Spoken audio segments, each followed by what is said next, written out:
Grand Rising, everybody. Welcome to Astrological Coffee Talk. And I actually got my coffee.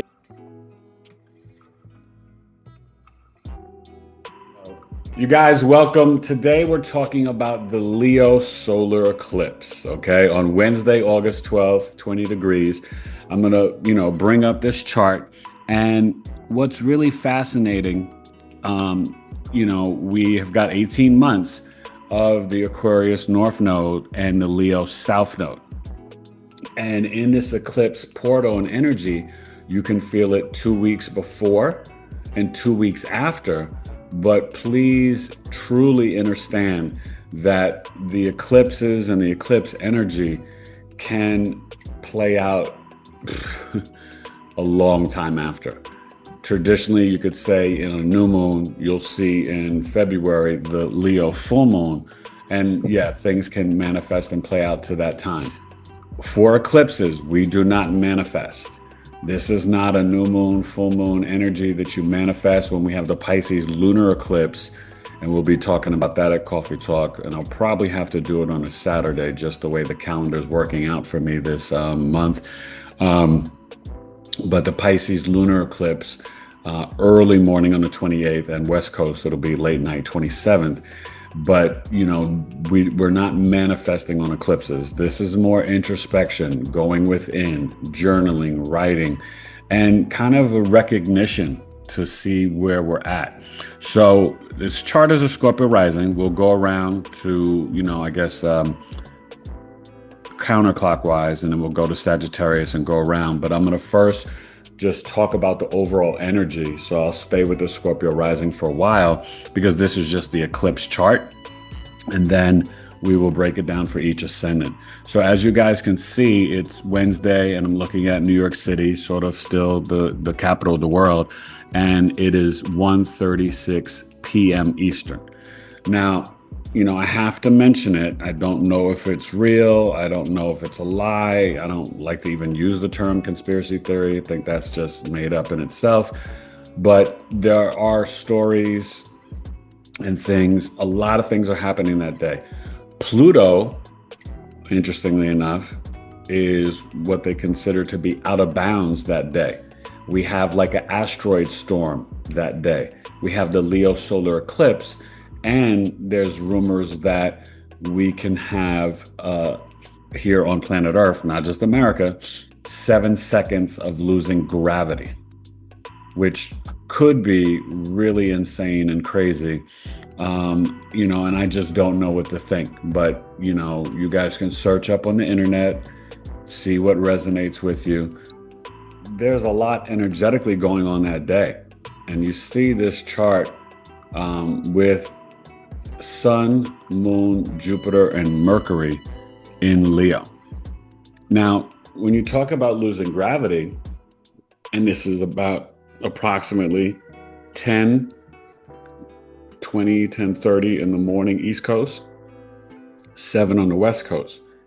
If you're outside, 7 seconds, you could go up, 20, 30, 40 feet in the air. And I don't know if the gravity would also have cars lift up. I mean, it could be like, I don't like to think of it, but it could be a day where like millions of people get injured or die. And that's kind of insane. So if this is something that is even remotely potentially real or true, I would hope that NASA and the rest of the media would speak out about it like for real, for real. But that's not something we can count on or know or trust. So I have a responsibility to say something to you guys because I'd rather be safe than sorry than anything. And then so across the pond, that would be probably 6 hours later from the East Coast. So around 4 in the afternoon for you, Carl, something like that, 4 or 5, just depending. But, I think that we are in an energy and a time where there's so much manipulation with the sun. There's so much manipulation with the weather, with CERN and different things that we are going to see some serious tragic, extreme weather or things, events, um, on the regular. I mean, we're already seeing it, right? With these storms and hurricanes and volcanoes and fires and, all this stuff. And some of it is Gaia Mother Earth, and some of it I think is man manipulated. But let's really focus on this. So, what's going on, right? Not major aspects to the sun and moon, okay, at 20 degrees in 2 minutes. But when you're dealing with a solar eclipse, and remember eclipses, because this is conjunct, right? So it's a total because it's within the 10 degrees. That Pisces one will be a partial because it'll be out of sign, out of house, okay, then August. But this is a total solar eclipse, 29 and 20. The Jupiter is outside of the conjunction at 9, but we're talking about Jupiter, Sun, Moon. So 11 degrees, you'll feel it, okay? Um, but the South Node's intention in Leo, K2, the dragon's tail, it wants things to be spiritually aligned to our authentic creative expression, to our heart chakra, to our generosity, to stepping into the spotlight, being brave and courageous. Leo is the masculine fixed fire sign, the ruler of the sun. Very pure, right? Sophic signs. The three most pure signs in astrology are Leo, Cancer, and Aries. Okay. And so what's really fascinating is that 20 degrees is starting the final decan of the Leo Aries decan from 20 to 29 degrees. So that underlying energy of the sun in Leo is Aries Mars. And then if you want to go even deeper, this is in the lunar mansion from 13.2 to 26.4 of Venus.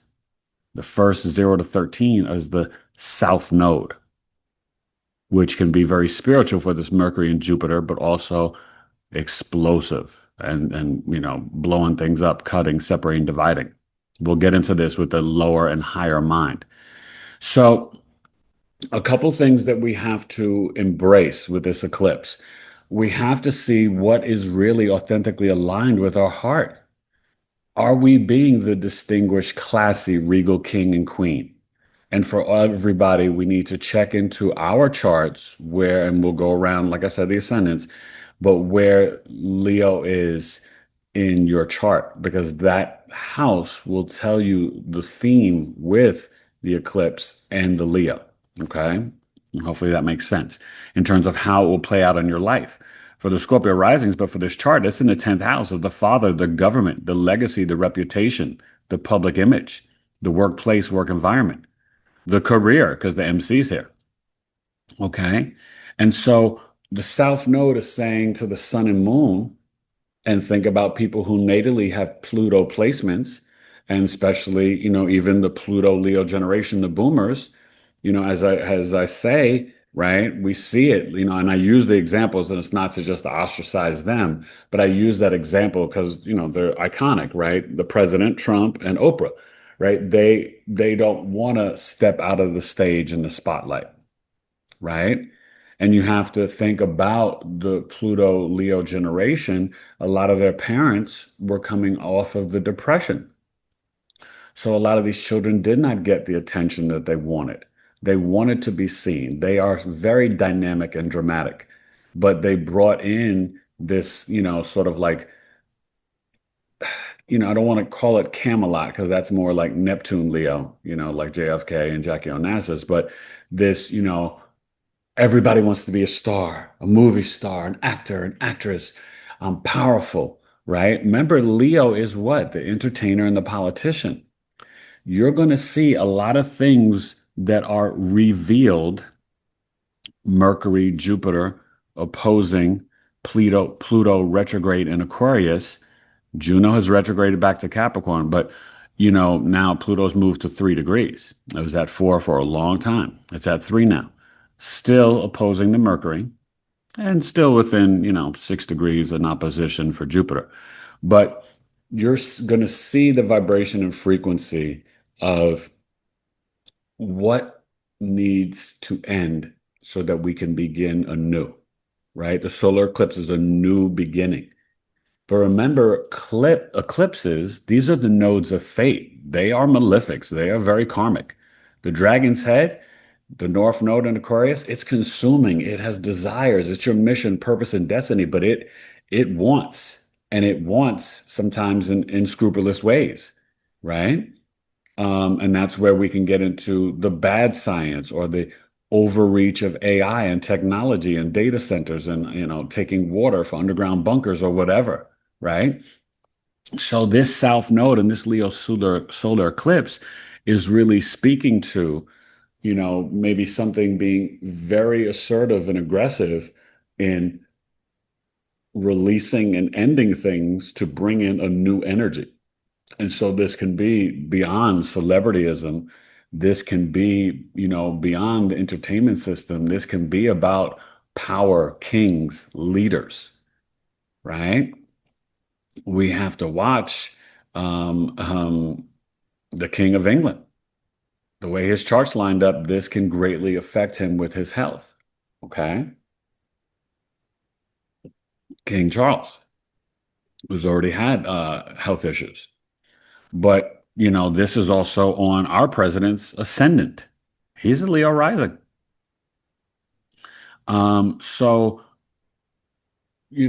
we have got to realize that if something is not aligned with your heart, and it doesn't, and I mean this in every way, relationships, family, career, dreams, friendships, marriages, things with how you're educating or teaching your children, if it is not really in a positive way connected to your heart authentically, this eclipse will make you potentially release it, purge it, and detox it. And it can create issues if you're not prepared to do so. And that's what's so challenging because this is a fixed energy. And when you're dealing with the nodes on fixed energies, sometimes the fixed signs can be a little stubborn, little, arrogant, little, I know best, or I don't tell me, I know what I'm doing, right? Taurus, Leo, Scorpio, Aquarius. That grand fixed cross, right? That's very biblical in the Bible, right? The ox, the lion, right? The eagle and the man. Okay. And so you have to really think about how can you be spiritually aligned with your creative self-expression, your generosity, your heart chakra, being brave and courageous, being dynamic and dramatic in the positive way, right? And also what what selfish, self-centered, false ego narratives do you need to relinquish and let go of? Because that's what we're really being called to do, right? I'm not one of those spiritual people that's going to tell you, oh, death to ego, ego's bad. Heck no, we need ego. You are the great I am, right? But this has got to be heart-centered ego that is humble, confident, and cocky, right? That is brave and courageous, but that can share the spotlight, can step up and be the protector and be someone that is of valor, right? And so when you bring Jupiter and Mercury in here, Jupiter is the higher mind, the teacher, preacher, professor, our wisdom, beliefs, and philosophies. Okay. Mercury is the analytical, logical mind, processing the data. There's the door, there's the tree, there's the bed, there's the window, right? And so when they're in Leo, we want them to be heart-centered, but this is also talking about flight and transportation and travel, education, the children, Leo. So what are we getting ready to do worldwide? Kids are getting ready to go back to school. And so you're going to see some big shifts, some uh-ohs, some ahas, and information around travel, around entertainment, politics, and around children and education. And it may not all be warm and fuzzy. Okay. And so this is where we have to embrace that we're getting an opportunity at this time because Pluto Aquarius is really all about truth, revelation, right? Revolution, freedom, liberation, authenticity. And when you think about the Mercury, yeah, that is the youth, that is transportation, right? And so during this eclipse cycle, we will have, and all these alignments, we're going to get into it. Um, let's not, even forget that Mercury at 5, Uranus at 5, Venus at 5, and we're dealing with Aquarius at 3. So we have a grand air trine. We've got sextiles with Mercury and Venus and Mercury and Uranus. This is initiating masculine energy. When you're talking about a grand air trine with Venus, Uranus, Pluto, we're talking about tremendous transformation, downloads, unexpected events, um, innovation, technology around our money, our relationships, our entertainment, our values, our love. So Venus and Libra, this is all relational. We're going to see some relationships and some alignments, maybe on the world stage, that you're like, what? How did Putin and so and so decide to be best friends and come out and say this, this, and that? We just had a deal the other day with Turkey, Pakistan, and Saudi Arabia. That's in this eclipse energy, where they are going to be connected financially, oil, and military. Remember, Turkey is a part of NATO. So this is really interesting. So this is exactly what's going to be happening. Venus, Uranus, Pluto, this could be finding love and relationships, finding vehicles and everything online. This can be a boom for crypto or the advancement of really getting rid of the fiat currency and bringing in digital currency. All of these things are on the table, but for the most part, this, I don't say nullifies, but it makes the Leo solar eclipse a little bit like, that's nice. This grand air trine at 5 degrees, which is a Leo degree. You can't make this stuff up. Okay. I want you guys to always see the connection with the planets and the numbers, because think of this as the grand stage of theater. The birth chart is the map of your life and the remembrance of your soul, and God controls it all.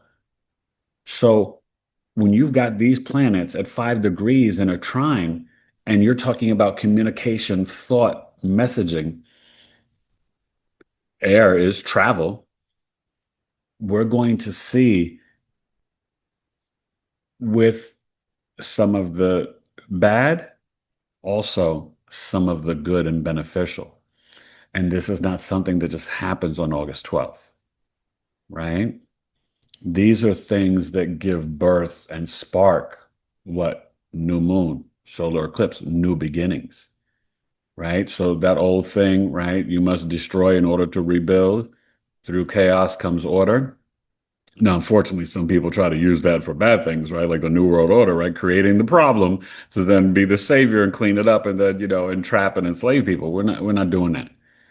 We are out of the Piscean age paradigms. And that's one thing I encourage a lot of astrologers to see. And me, I don't ever talk bad about another astrologer, but sometimes people will be sharing insights and messages, but they're still thinking in the Pluto Capricorn or in the Neptune Pisces or just in the Piscean age paradigm. It's different. People see these alignments, oh, American Revolution, French Revolution, World War II, Civil War, but it's different, right? This is a war of frequency, energy, vibration, spiritual warfare. This is a war of your attention. Okay. This is a war of the separation and the divide. Some souls are here to stay in the matrix and simulation. And this can be very hurtful because these may be people that are our children, our siblings, our spouses, our best friend, our neighbor. And that's their soul's journey. That's not for you to mess with or interrupt with. You can share loving advice and information. You can better off be the example of this is what I'm doing every day for my fifth dimension life and living. It doesn't mean we're going to separate planets. This is not like the mythology of the rapture in the Bible that was written to manipulate man. People like, oh my God, look at these world events. They're all lining up with the book of Revelation. Yeah, because it's written in a book so they can manipulate things to play out like in the book. I mean, how hard is that for people to figure out? I mean, at some point we got to be like, one plus one equals two, right? And I don't mean it in a mean or condescending way, but we we have to know that there are no accidents. It's not a coincidence. Things coincide, things are manipulated, and people who control the matrix and simulation and system can orchestrate events. I mean, we're all grown adults, we're aware of this. You know what I mean? And so that's where spiritual discernment is so important. And especially with this eclipse, because now we also want to talk about just the Mercury conjunct Jupiter, right? And when we don't communicate from our heart, when we're being selfish and self-centered and arrogant and worried about your political career and power or your TV show, movie, and entertainment, what suffers is the society and the humanity and the children, right? The fact that we don't have universal health care in America is really just because the desire of really trying to destroy, the health or the Black family, Indigenous American Indians is absurd when every free country, every free, nation and major nations in the world have universal health care. This country still has not let go of the original sin of slavery and racism to be able to be like, no, this isn't socialism or communism. I mean, shoot, we already have socialism. We have Social Security. We have Medicare and Medicaid. That's socialism, you know. But we have to realize, and this is where you bring in a new beginning, and you get to a point of truth, revolution, freedom, and liberation, and see that capitalism and its extreme greed is broken. It's not working. Pluto is asking us to do the shadow work. And when Mercury is opposing Pluto and then Jupiter is conjunct it, what is Jupiter going to do? Anything that's near, it's going to expand it. So this Mercury is going to start to what? Get the data information about Pluto, the underworld, and the secrets of people in power. Time's up.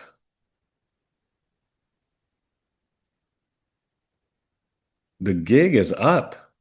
If you've been living in a pool, in a bowl of lies, and the worst lies are what? The ones we tell ourselves, right? This is why that Aquarius full moon just, 2 weeks ago, that's why I was preaching that shadow work. Because in some ways, whether we want to admit it or not, and including me, we all tell a little small fib to ourselves, sometimes to just get through the day. It may not be intentional. Sometimes it may be in your subconscious mind. But I think if we're being humble, being still and quiet, taking time to do real introspection, to probe your heart, we can see where we are doing the wrong repetitive mistake or thinking less of ourselves. Or so that's why when I say retire from negative self-talk, those aren't small words. just because I repeat them all the time. That is a pillar of existence for living and existing. It is not your job. And that's what's wrong with our nation. We're sitting here pointing a finger at ourselves, comparing ourselves to this and that and this and that and da da da da da. The system told us if we don't go to high school and college and we don't achieve this by this age and don't have this much money and this much in the bank and oh, I can't start a family and oh, I need to have this house and I mean, oh my God, doesn't that just sound exhausting and overwhelming and anti-humanity? Venus trining Uranus in Libra and Uranus in Gemini, um, it's a revolution of self-love. Trining the Pluto with some shadow work and introspection, we can live aligned authentically and have an opportunity at this eclipse to let go of the false ego and know and claim and speak. I am love. I am enough. I am abundant. I am healed. Lack, sickness is passing through me. When I say be maniacal, intentional with your words, and it's so funny. I just got this vision. It's almost like in a comedic sense, it's almost like being the positive, optimistic, healthy narcissist, right? In the sense that like it's not like you're just saying like, "Oh, I don't ever do anything wrong." It's saying that I am perfectly imperfect and I'm human. So me making a mistake is not a death sentence. It's about me recognizing it, probing my heart, and having some course correction, but having grace and mercy for myself and others. Making other people feel less than or making yourself feel less than, that's false ego. So what? You spelled unscrupulous right and somebody else spelled it wrong. Oh, good for you. Yay, you're the best ever in the world. You know what I mean? Like, I mean, that's just a weird example, but yeah, I mean, it's we get to this like, I gotcha. I'm proving you wrong. I'm better than you. All this stuff. It is so childish and immature. This Mercury opposing the Pluto is like, what did grandma used to tell you? If you don't have nothing nice to say, don't say it at all. That's why I tell you guys, right? Even with that Cancer new moon, if we could just live with the mantra of what grandma taught us, I think this world would be in such a healthier place. And I mean, like, I mean, now granted, look, some of us may not have had nice grandmas, but for the most part, if we're being honest with ourselves, right? There was this decorum, right? I even tell my children, right? Think about this. Jupiter and Mercury, and we're in Leo, we're talking about the children opposing Pluto, right? We see the younger generation, a lot of them don't have the respect and the manners. I tell my children, I don't care what other adults tell you. You say, hello, Miss Janice. Hello, Mr. Carl. Hello, Miss Gail. Hello, Miss Yolanda. You know what I mean? Like, hello, Miss Quintel. Like, it's not, you're not just calling an adult by their first name. And people say, oh, what does it matter? These are the little things. No, it does. Because when we start to eliminate just decency and manners and respect and taking away cursive and taking away words. We're reading 1984 as a family, George Orwell. When you start being the word and thought police, you are eliminating decorum, culture, and society that makes this lawlessness and disrespect the norm. There's nothing wrong with a 10 A 15, an 8, a 5-year old, a 15, 17, 19-year-old saying to a grown adult who's lived a life and has experience, hello, Mr. So and so. And you could say their last name or their first name, but at least having the manners and the decency and respect to give them that due. We have to be mindful, right? We get this, like, I call it like newism. Everything new is better. Everything new. No, it's not. That's a myth and a lie. Some of these course corrections, yes, some of it was wrong. Children should be seen and not heard. No, adults can learn from kids and kids can learn from adults. Our children are our teachers. We are their guides. But we also have Saturn. I wasn't going to forget about our friend Saturn. We also have Saturn and Neptune retrograde. And Saturn is, here to trine at 14 degrees. You can go up to 7, but it is trining the eclipse, 20 degrees, but it's also trining the Jupiter. It's right in between. Okay. And Saturn retrograde is saying, slow down, Sonny. Let's have a little bit of respect, right? That's your elder. Let's have some healthy boundaries. Let's have a little bit of discipline. Let's formulate a plan, be structured and organized before we initiate. These kids are so quick to go to Google to try to prove you wrong and this and that. And I'm like, wait. You're going to the internet to try to correct an adult about something they know because they've lived. And you think the place and the system that has lied to you your entire life about everything is the truth and end all be all? How dare you? But this is what happens when we start to relinquish our intuition, our inner knowing, our authority, our power. I even tell the grown adults, let alone the children, stop thinking Claude and Gemini and ChatGPT are the end all be all for everything.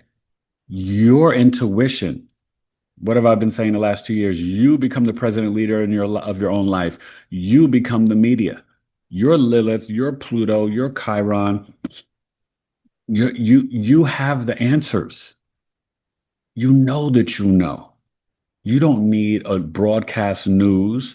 You don't need a social media. You don't need anybody to tell you what's right or wrong, truth or lie.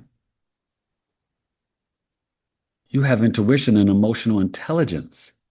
And if you give it away and dumb it down, relinquish it and don't use it, it gets weaker and weaker, and you don't have any spiritual discernment. And you're just like, you're calcifying your own third eye. I mean, what are we doing?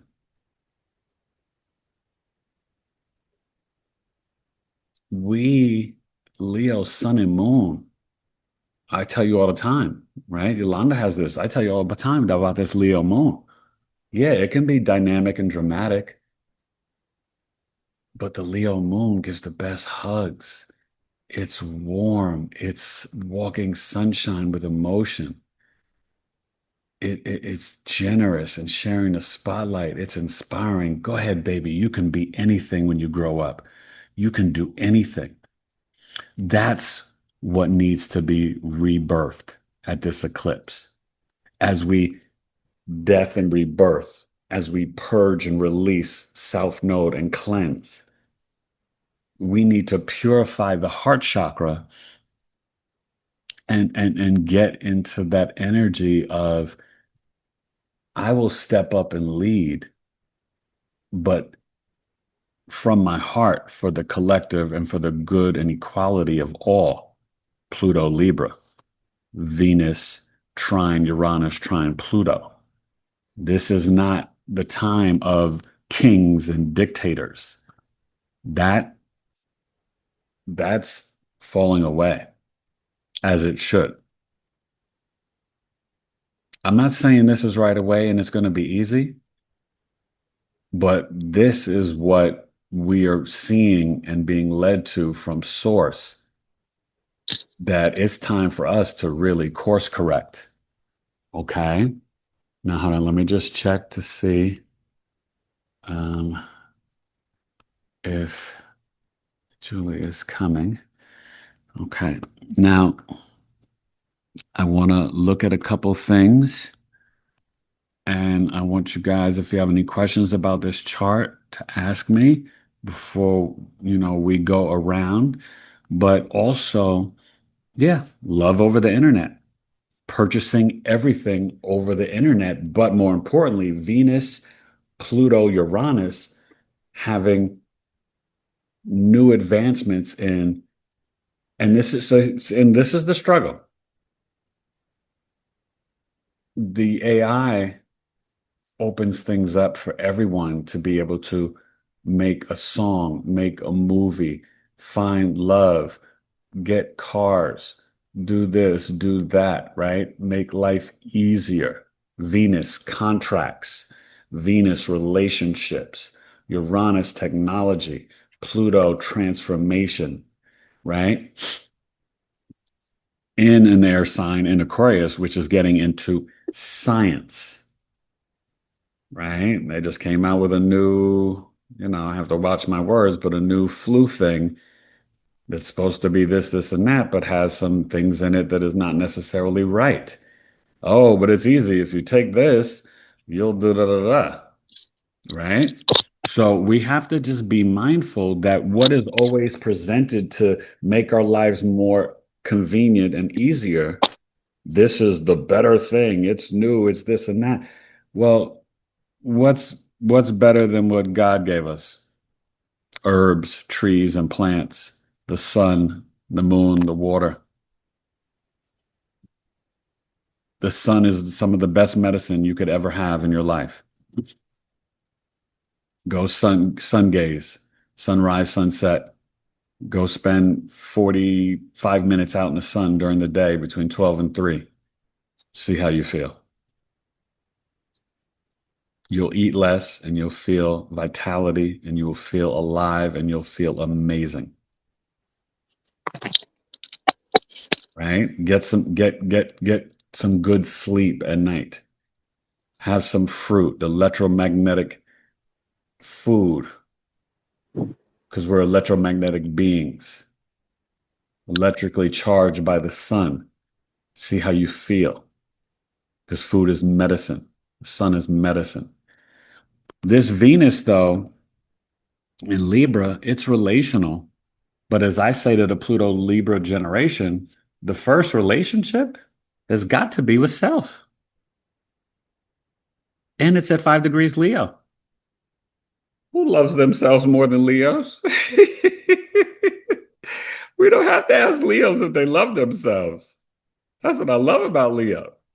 Leo's got that down, right? That's what I tell you. And I told you for the Aquarius Solar Leo North Node and Leo South Node. This is the energy most connected to God, source, creator. The highest vibrations are Aquarius authenticity and love, Leo, with gratitude and joy. Like, I mean, Leo's our walking party. But when we get to the low vibration of Leo and Aquarius, it can be, some of the most dangerous signs. Okay. So the other thing that's playing out is our friend Mars has entered the building. If you remember, over a year ago, before Jupiter got to Cancer, Mars was in Cancer. And it was about 4.5, 5 months, and it was pretty rough. And I think it was coming off of January into about the end of June. And then Jupiter came in a week or two afterwards for a year, right? Last June to clean up the mess. Mars is in its planetary fall in Cancer, not a death sentence, but my analogy is giving the mother the machete or the machine gun in the kitchen. She just needs a good knife to cut the meat and the vegetables and whatever, right? This is overprotection. This is intense emotions. It's within orb of squaring the Venus. Mars squaring Venus at 5 degrees. You'd like it to be tighter, but you can feel that energy, and this is where we've got to watch that, we are able to heal and keep positive relationships in our home and not let our relationships get too intense and emotional. When you're dealing with just this chart and eclipses, yeah, emotions can be very intense on Wednesday. We're just talking about the day itself, that placement, right? The eclipses, that energy plays out. This grand air trine, yeah, I would do no manifesting, but I would do some amazing writing and journaling, automatic writing, whatever. Okay. Write out your Venus, Libra, financial goals, relationship goals, self-love goals.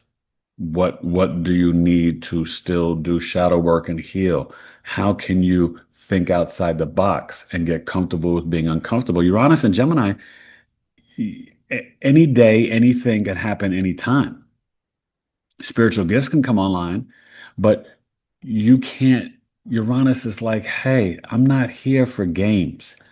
I'm here to help you break the social norms and fracture the structures, to think outside the box, to be weird, bizarre, and to innovate, to get downloads, to be in higher consciousness when you write, when you travel, when you communicate. I'm here to up level it so that you're communicating from the heart chakra, Mercury, sextile Uranus, that you pontificate and get downloads when you're outside walking and traveling in nature in the sun, Jupiter sextile Uranus, right? This is very not just empowering, but it's a window of opportunity to really South Node Leo Solar Eclipse to transmute things that have been self-inflicted, but also accepted as the norm that are really hurting ourselves, our ego, our heart. You're not less than if your sibling or neighbor or cousin or old high school friend is a millionaire and you're not. That's their race. That's what they're doing. You applaud and cheer them on, and you focus on your journey and your race. Not everybody's here to be a millionaire, and that's okay because we're talking about a Venus, a false value, right? I tell my kids, I say, you know, Daddy, I'm one of the richest men in the world. I'm my own boss. I set my time, I set my schedule. I have a beautiful home, 4 sons, and a wife that supports me 155,000%, that helped me come up out of a coma and didn't wake up as a diabetic, So we've got to think about Venus, our values, our devotion, right? What is trining Pluto and Uranus? What is really valuable to you? Now, we think of it in the sense of Taurus, where we have Chiron, still retrograde, getting ready to go back into Aries, right? And it's actually sextiling to Mars. So that gives you the emotional intelligence and power to Mars probe and investigate to go in and heal. We've all been hurt by mom, dad, grandma, childhood, teacher, education, friends, people in your hometown. So what? You got to let that go. Forgiveness is a gift to you. That's your freedom. Get out of mental and emotional jail card. I do hundreds and hundreds. I've seen so many people. We all have got scars and wounds. Nobody makes it out of 0 to 21 years old without some sort of emotional, physical, or spiritual scars. Nobody. This is what we signed up for. This is the map of your life and the remembrance of your soul. The key is to learn these symbols and codes, vibration, energy, frequency, and realize how can I transmute and transform Pluto Aquarius? How can I get the real freedom and liberation? And that's why I say I'm one of the wealthiest men in the world because I'm surely not perfect, but I've gone in and forgiven mom and dad, forgiven the teacher that said with my grades I'd be nothing, forgiven the girl that said I had a big nose, forgiven this, like, and forgiven myself.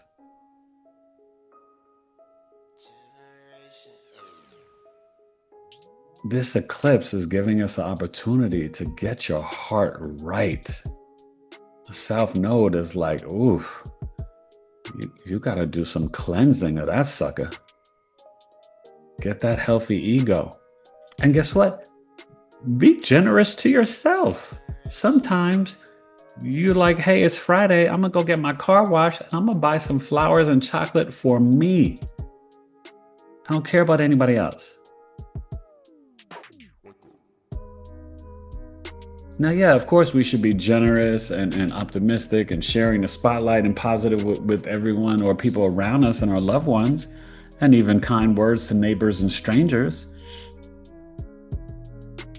But right now, this chart and everything, reach one, teach one, but we've got to do the work with ourselves. Leo and Aquarius is very much the individual. Saturn, Aries is the tribal leader, the individual. What is the self-reliance and self-acceptance that we are not stepping into to embrace so that we can transform, transmute, and heal so that we can soar? Just imagine if each one of us did the work, even our friends that want to stay in the 3D matrix did the work. We wouldn't have this jealousy and envy. We wouldn't have this unhealthy competition. We wouldn't have this keeping up with the Joneses. We wouldn't have this, I'm better than this one and that one, based on gender, sexual orientation, or race, or based on material items and wealth and stuff. I'm not impressed by somebody's wallet. I want to have a conversation with a soul and see how you dancing on this planet. See how you treat others. See your humanity, your intelligence, your spirituality, your gifts, your humor, your heart. That impresses me. And I don't care what your wallet says. I've been in the rooms with the wealthiest to the poorest, and you can find the good, the bad, the ugly in any area, any neighborhood, any room. And the ones that left a mark on me or impressed me, they've been on some sort of journey to do some sort of work, to be someone that loves themselves, has compassion and empathy and kindness for others, has a bigger than life aura and personality, has real morals and character traits and manners. When you meet somebody like that, you don't forget that. You know you don't.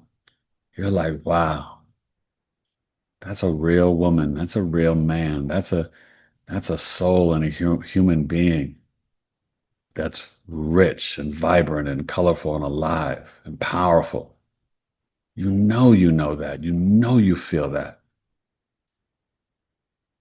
That's wealth. That's someone you should admire and respect. So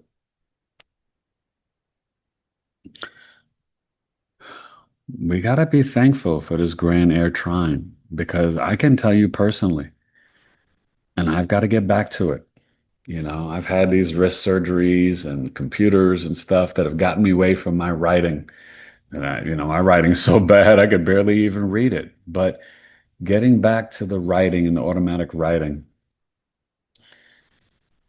I know, and I can honestly say that writing has gotten me out of woe is me, victimization, depression, and gotten me to produce and create and innovate and write and write and write. I have books and books of writing with my hand on the computer, and it's been my freedom. And when I see the Mercury trining this Neptune retrograde, when you write from your heart, you can dream a new reality, a new presence, a new consciousness to get out of this subconscious programming. Don't minimize this trine for a second. And with it being retrograde, it's like, have you have you connected spiritually? Have you taken time for moments of gratitude? Have you thanked your ancestors? Remember I said this, but it's so deep. We are the reality or the manifestations of our ancestors' prayers and dreams. We're it. And so that's not something small. If you can make the same argument, oh, I still have to vote because my ancestors died for this right and this and that, even though you're voting into a system that is completely not for you and broken. You could still be under the illusion that red is going to help you or blue is going to help you, but you should already know when you only got two choices and it's already manipulated by lobbyists, foreign countries, and PACs and billionaires. The only vote you should put is when you go and fill it out is write your own damn name or someone else that you admire and respect because you know that you can be and do better than what they're doing for you. They don't care. They say what they need to say to enrich themselves every single day. And so that's where we get into the Pluto Aquarius. We all lie to ourselves. Oh, this one's going to be different. I know I voted for the last 40, 50 years, but this one's different. We're not in Kansas anymore, Dorothy. Come on now.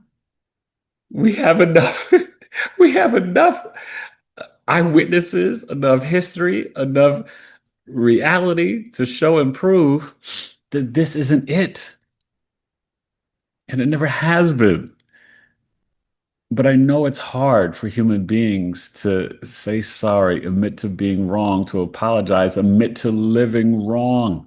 That's a big thing to say to yourself. I've been supporting foolishness for 30, 40 years. That's a real mind effort, right? But when you stop and be still and you really focus on your spiritual practice and ascension, and you have spiritual discernment and you see clearly, you're like, wow, okay, I was duped. They lied to me about math, science, history, education, the food pyramid, this, that. Then you can say, okay, Saturn Aries, I will be the tribal leader. Leo, Mercury, Jupiter, Moon, Sun, South Node. I will step up and be brave and courageous, the regal king and queen, and be the president of my own life. Okay, Uranus, sextile Mercury. trine Libra, trine Pluto, Grand Air trine. I will trust my intuition and become my own and be my own media. I will Lilith, Capricorn, connect to Gaia, Mother Earth, the trees, the plants, the mycelium network, the oldest living organisms on planet Earth, the fungi, the mushrooms, Lilith, Capricorn. I will tap into my intuition. Juno retrograding back to Capricorn, which I didn't think it would do. Long-term relationships, commitment, and marriage, right? We live on this planet. Are you not to be a good steward of this planet? To live in harmony with the butterfly and the plants and the trees and the bees? Oh, we are. When you hear people say, I don't have to kill a living thing in order for me to survive and live, it kind of should pierce your heart in a way when you honestly think about it. Like, wow, damn, I killed somebody's parent, somebody's mother, somebody's sibling. Whether it's a cow, a turkey, a chicken, a fish. Does that really feel right or seem right? Or did God and Source provide the sun, the water, the fruits and the vegetables, the nuts, the berries, the herbs to sustain me, to live without killing something else that has a heartbeat? This is something we got to really talk to ourselves about. I'm not, judging or saying this and that, but it's something that we've got to put through the rinse cycle. This is a deep eclipse season. Leo Aquarius is not for the faint of heart. This is not for joke. Okay. So, any questions before we get to the Sagittarius rising or any thoughts about this chart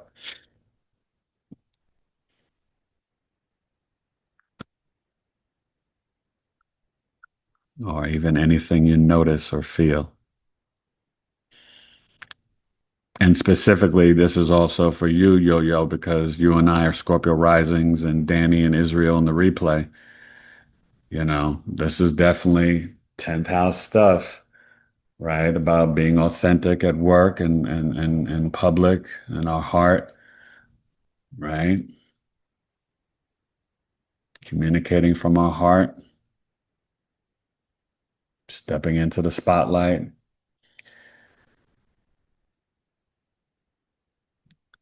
having that optimistic compliment. Oh, I love that shirt, man. That's looking dope.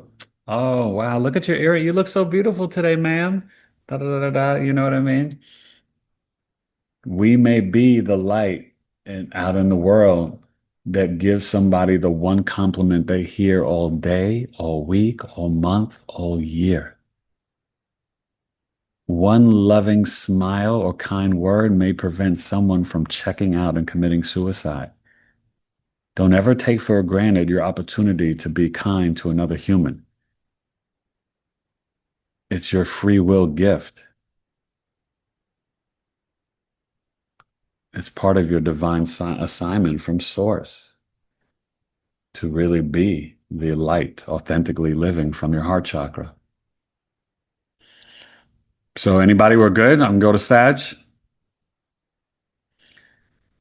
So, okay, so, mark that time for me, Quintella, for each ascendant. So, Sagittarius rising, and, I guess I don't know if you did it from the time we started or you could just do it from what time it is now, whatever. Just as long as I have a general, so I'm close. Um, so, Sagittarius, this is happening in your ninth house, right? And in the ninth house of our father's teachings, our wisdom, beliefs, and philosophies, higher learning, teacher, preacher, professor, the guru, the shaman, foreign lands, vacation, 50 miles further from home, or publishing, This can really be an opportunity. Sag risings, you got to travel, you got to teach and mentor, you've got to be the student, but you have also need to escribe. It's your time. Mercury's here for a while, Jupiter's here for the year, but this eclipse marker at 20 degrees, Venus lunar mansion, Aries deacon, it's for you to initiate the learning, but the sharing. You've got to teach and preach from your heart, but you've got to write. Even if you don't publish the book, we all have a book to tell, to share. We all have a story. I don't care if you're 20, 30, 40, 50, 60, 70, 80. You have knowledge and wisdom that can inspire and change the world or change a world of people around you. When I make a video, my intention is to heal me, to impress God and my Father, and now my mother in heaven, and to touch one of you.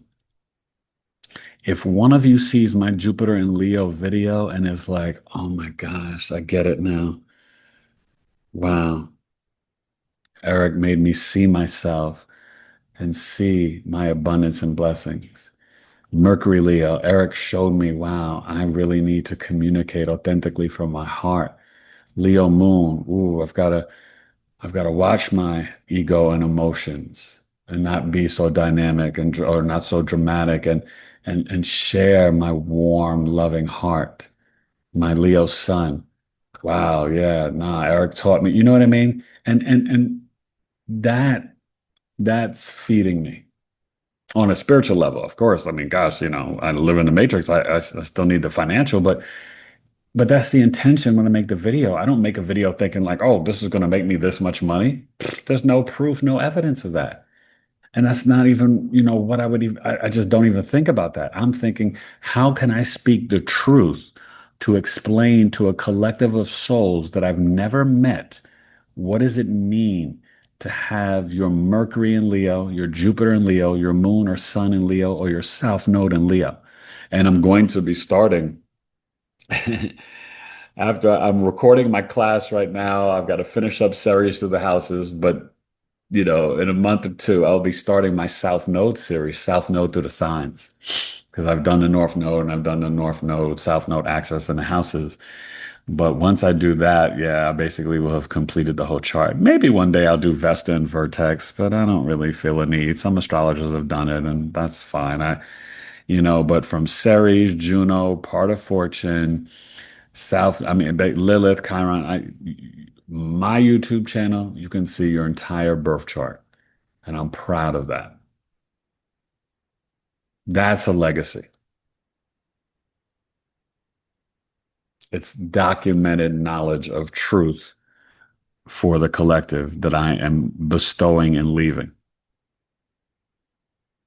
Sagittarius Rising, what are you going to leave from your heart chakra with the South Node? Have you forgiven Dad for what he did not teach you?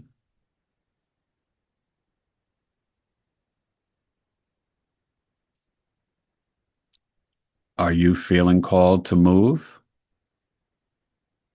Do you have knowledge to share and teach and mentor to others? Do you need to go back to school and go get your master's or go get a certification? Go get your nursing license. Go learn heating and cooling and plumbing or auto mechanic. Go get your Reiki. Go take astrology classes with BigEAstro. What's your story? What do you have to share?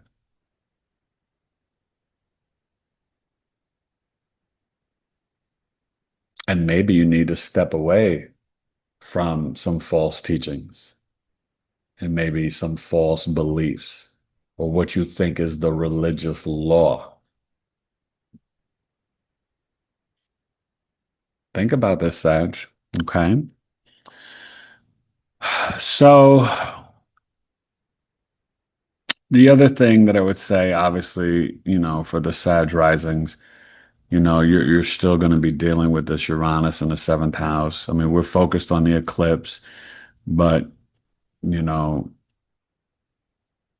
that grand air trine in your third, seventh, and 11th, there is opportunities for financial growth, connecting and sharing with younger, older siblings, the internet, social media that can be financially beneficial. And even through networking with groups and organizations. Venus, Libra, 11th house. Okay. Capricorn risings. We have some of those. We'll be watching the replay and people. And if any of you guys here, have these rising signs and have questions and want to chime in or ask anything, please do. The Capricorn risings, you got this Leo stellium, which is what we really need to call it, right? In your eighth house. What's the eighth house? Power, control, sex, abuse, manipulation, the letter boys, the FBI, CIA, IRS, across the pond, it's Parliament and the Prime Minister and this and that, right? This is emergencies, sudden events, hidden occult knowledge, but also what's hidden underground. Not the gold, that's the 11th house, but the eighth house, gems, minerals, crystals, herbs, the secrets, the intimacy after the marriage, the in-laws, inheritance, death and rebirth, other people's money, your spouse's resources. So with Mercury, Jupiter, Sun, Moon, South Node, wow.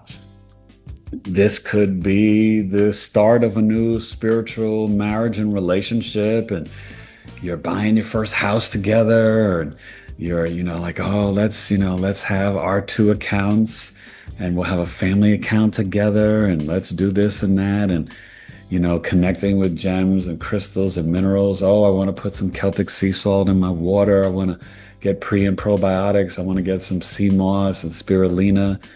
I want to connect with my crystals, my Leo crystals, the onyx. But this can also bring in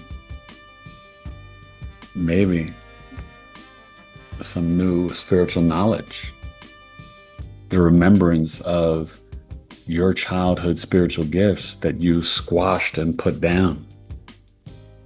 Maybe you take a class about Reiki or astrology, human design, gematria, numerology, mediumship, awakening your psychic gifts.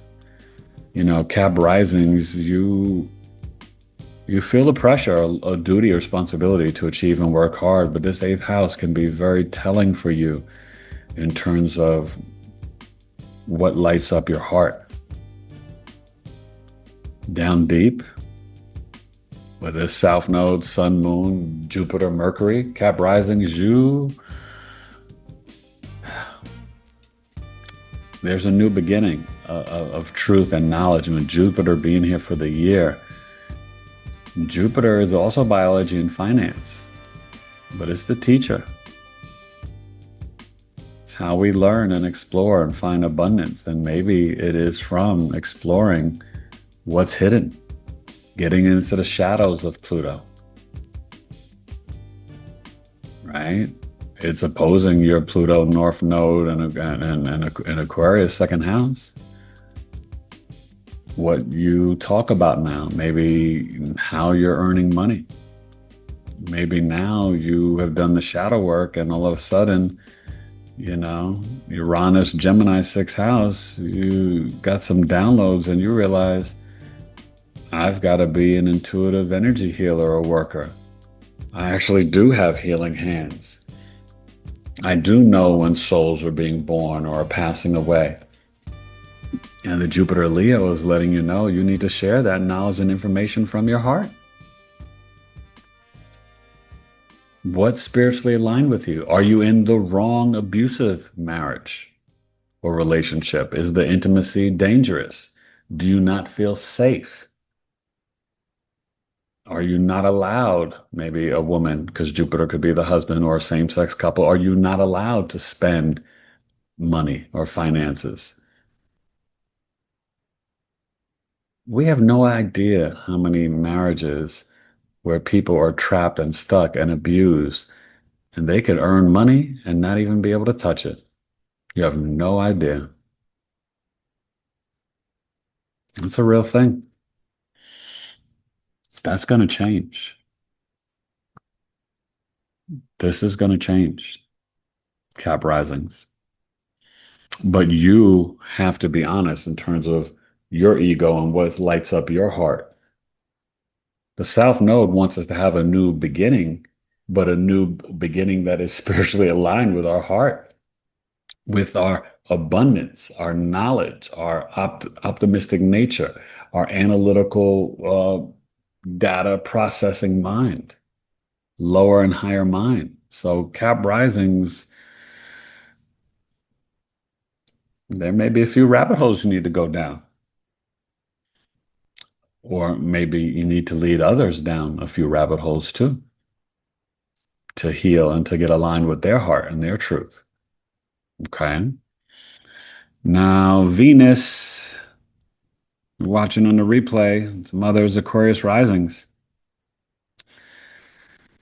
Now, look, you got the North Node and Pluto on your ascendant, and Pluto's there for 2044. Man, we can ask the Cap and Sag risings that have been alive for a while, or Scorpio risings that have gone through that Pluto. But when Pluto transits your first house, and then you've got this Leo solar eclipse in your seventh house, Aquarius risings, shadow work is not a conversation. It's becoming a lifestyle for you. Um, but it's not an accident. You're being pruned to really lead us into the age of Aquarius. I mean, this is beautiful, asking you to authentically align with the right relationship, right business partner, the right spouse. Mercury, Jupiter, Moon, Sun, South Node in your seventh house, in the kitchen, in the marketplace. Maybe you're gonna realize I don't need any freaking fake processed foods in my kitchen anymore. That is bad for my nervous system, my heart health, my overall health, for my heart, my soul, my family, my children. What am I doing? Maybe you realize that you and your spouse are not aligned. You've grown apart. You've chosen ascension, and they've chosen the structures and the matrix and the simulation in the system. And the South Node is saying, this isn't working anymore. You guys have really, you've come to the end of the line. I never encourage divorce. I'm a supporter and a believer in marriage, but I'm also a supporter in believing that each one of us has the right to be safe and free and live happy and authentically. Okay. Also in the marketplace. And open enemies can be revealed to you, Aquarius rising, with that South Node there. And that open enemy could be the business partner, could be a close relationship, it could be the spouse. The Jupiter is there to kind of bring out the positive things. But because it's Jupiter, it may bring out anything that's unhealed too. It expands everything, the good, the bad, the ugly. So in the seventh house, it's you in relation to the other half. Maybe you go to that favorite deli on the corner and this and that, and you realize you like what they have there, but they really have no respect for you. You've been spending your money there for the last 15 years, and they don't ever say hello or good morning to you.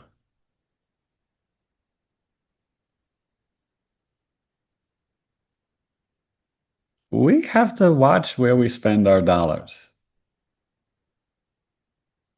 Why do you give money to someone that has no connection, alignment, respect, or anything for you or with you? We have to be more intentional about that as a collective. That's the thing for the Aquarius risings. and also how you want to show up for your other half too, and vice versa. You want it to be authentic, and with Jupiter there, it can be very abundant, or you could move on to the next one too. Jupiter could bring you many new people to be with. I mean, I'm joking, but not joking. But either way, you want things to be aligned with the heart chakra, and that's what the South Node is really, speaking to. And then dating, romance, fun, sex, that Uranus Gemini, like, hey, but this can get into literally changing your wealth and finances too, whether it's day trading or crypto or starting speculative gains, starting your new creative endeavor or business. Aquarius Risings, okay. Pisces. I know we got some Pisces risings, right? Ray and Janice.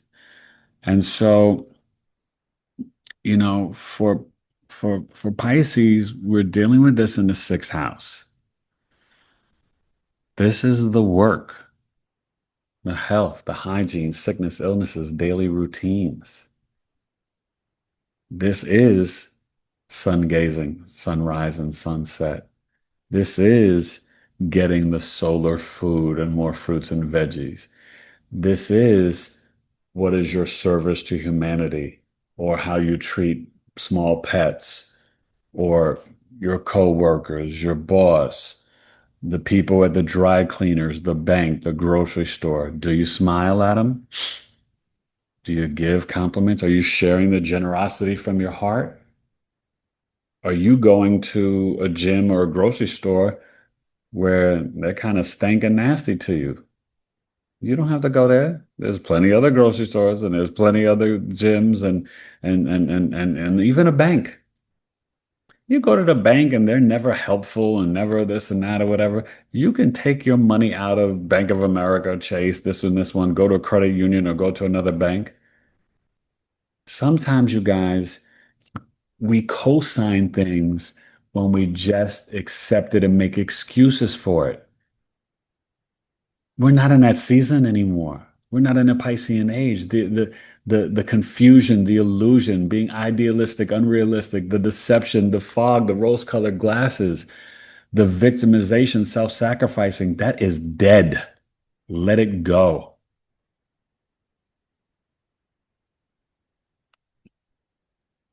Your daily routine,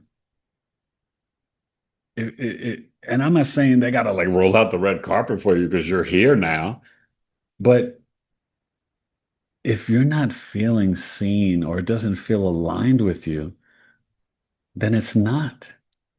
So then you have every right to have Leo South Node say, I'm cleansing it out. Remember, the South Node has the intention that if it's not spiritually aligned to the ego, to the spotlight, to the generosity, to the heart, then it must be cut, purged, detox, released. South Node K2, the dragon's tail, has no direction, has no head. It just wants everything to be like the spiritual, meditating, monk. It wants it to be, simpatico, beautiful harmony.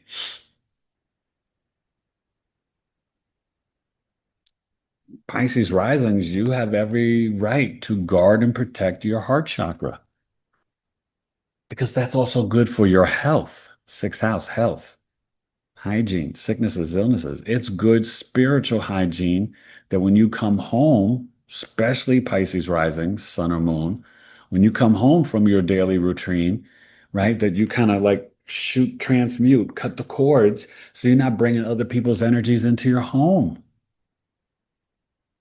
You know that stink girl at the grocery store that's like, touching your stuff. Like, you don't want to bring that energy into your house.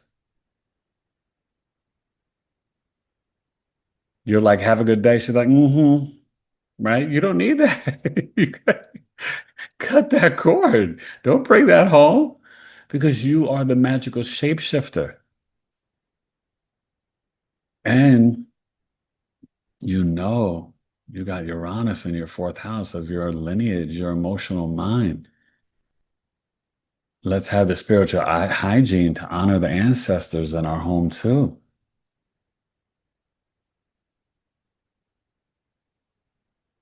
You got Pluto in the North Node in your 12th house. Remember, Pluto, birth chart or transit in the first or 12th can attract narcissists. Now, they could literally be in your bedroom or they can be in your dreams in the spiritual realm. The first house, they like all up in your face. So just be mindful and careful of that. And I guess if I was really breaking it down, anywhere Pluto's at, it can show where you can attract narcissists. I've just seen it more in the 12th and first. But yeah, it could be in the fifth house of dating, narcissist, sixth house daily routine, narcissist, you know what I mean? You see, so it can be anywhere. I just have noticed it more through readings, 12th and first. So let me say that. But definitely it could be, you know, a lot with the fifth and the sixth. Anywhere, okay? So Pisces risings, you have a little bit of a break with all the Saturn, Neptune, and North Node. They're gone. You kind of graduated a little bit, but you know that fourth, sixth, eighth house stuff. That's to and even your 12th and second house. There's got to be some boundaries within the family. Neptune's there. There can be money coming in quickly, coming out. There could be deception from the family or a family member on some addiction stuff. Saturn's there to remind you you have every right to have boundaries. Okay. Eric, Yes. quick question. Yes. So I kind of want to know with these placements um, for this eclipse, how important is it, or is it important at all if you have almost identical placements to this in your natal chart? I think it's very important because these transits will be hitting the natal.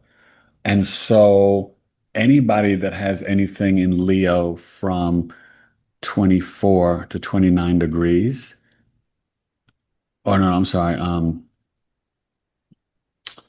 Let's say, we could say 10, we want to say 15 to 29, but it's this eclipse is going to be hitting that. And so when the transits hit your natal placements, it's not just affecting the Leo and the house, it's affecting those personal planets that can be way more intense and jarring. So, okay. Yeah. So I'm asking this question, Yeah. and you probably know this as you know my chart. Yeah. But I have midheaven, moon, sun in the 10th house But it's in in my natal. Sagittarius. Yes. But then I have Pluto in my 6th house of Leo. Yes. And what degree do you know is that Pluto? Um, 25 degrees. Yeah. So that means it's right in between the sun, moon, and south node. And so this is really about the healthy spiritual attention that you're giving to yourself for your health, right? The Mhm. the new beginnings of how you vibrate when you are at the farmer's market, the grocery store, the bank, the neighborhood, right? Remember, we think of the sixth house is like we've left the fourth house. When we go to sixth house, right? You're retired now, so you're not going to work, but it's kind of like either the work from home or going out to the local community to do your what? Daily routine, Mhm. things you do for health, right? And so this is where literally what I was saying was really for you in that sense, because if you're going to a bank or a grocery store and they're kind of disrespectful or stank or don't really answer your questions or whatever, then why are you giving them your energy, your spirit, and your money? Mm. If it's not aligned, or if it's just not aligned because you realize that their stuff is not up to the caliber of what you nutritionally want to have, then it's time Yeah. to let it go and release it. But at the same time, you've got that responsibility of being the Pisces rising and being in the light, and it's trining your Sagittarius placements to show up with, wow, your hair looks so nice today. Or like, oh, you're such a helpful thing, a handsome young man, right? You need to share your inner light, which is so big, right? Carl saw it right away, right? Everyone sees it. But are you sharing it? Are you being generous with your aura and your heart? Right. And so Yeah. that's something that will hit that Pluto that can be part of the shadow work story for you. Right. Does Janice share her Pisces magical pixie dust when she's dealing with her work and errands and daily routine? Because you're supposed to. Yeah, I do. I Right. do No, and I that. know you do, but I'm Um, just saying, right? the dilemma for me is that enough? You know, it's Well, no, no, no. I mean, don't put the pressure on yourself. Like you're not saving the world. None of us are. no, But no, but that's but not my what we job. but we exactly, but what we do is when you are illuminating from the four highest frequencies of authenticity, love, gratitude, and joy, people sense it, they feel it. Yeah, Carl picked up on it immediately. Did he not? he Okay. did. And whenever that happens, I'm just like, okay, Yeah. all right. And we and trust me, we all have to learn to receive our flowers. That's part Yeah, of this yeah. process of the ego, selfish, self-centered Venus Libra story, right? We've all got to give ourselves a pat on the back and be like, I am enough. I am the I am. I am love. It's hard out here for us as individuals because we really, in some ways, we talk about oppositions in astrology. The whole world is opposing us. That's what I tell my boys in the home. We got to love on each other in this house because when you go out in them streets, don't nobody necessarily know you or care about you. Not like your siblings and your mom and dad will, Facts. right? So that's our responsibility. Before you leave this fourth house, Uranus, Gemini, right? Get in your spiritual practice. And then when you go to Leo's sixth house, you're already put on that armor of God so that you can share your heart chakra spiritually, Leo, South Node, Sun and Moon, Jupiter, Mercury, and be positive Mm, and optimistic in your work, health, hygiene, and daily routines. And that's more than enough. That's all you're asked to do, right? When we cool. know better, we do better.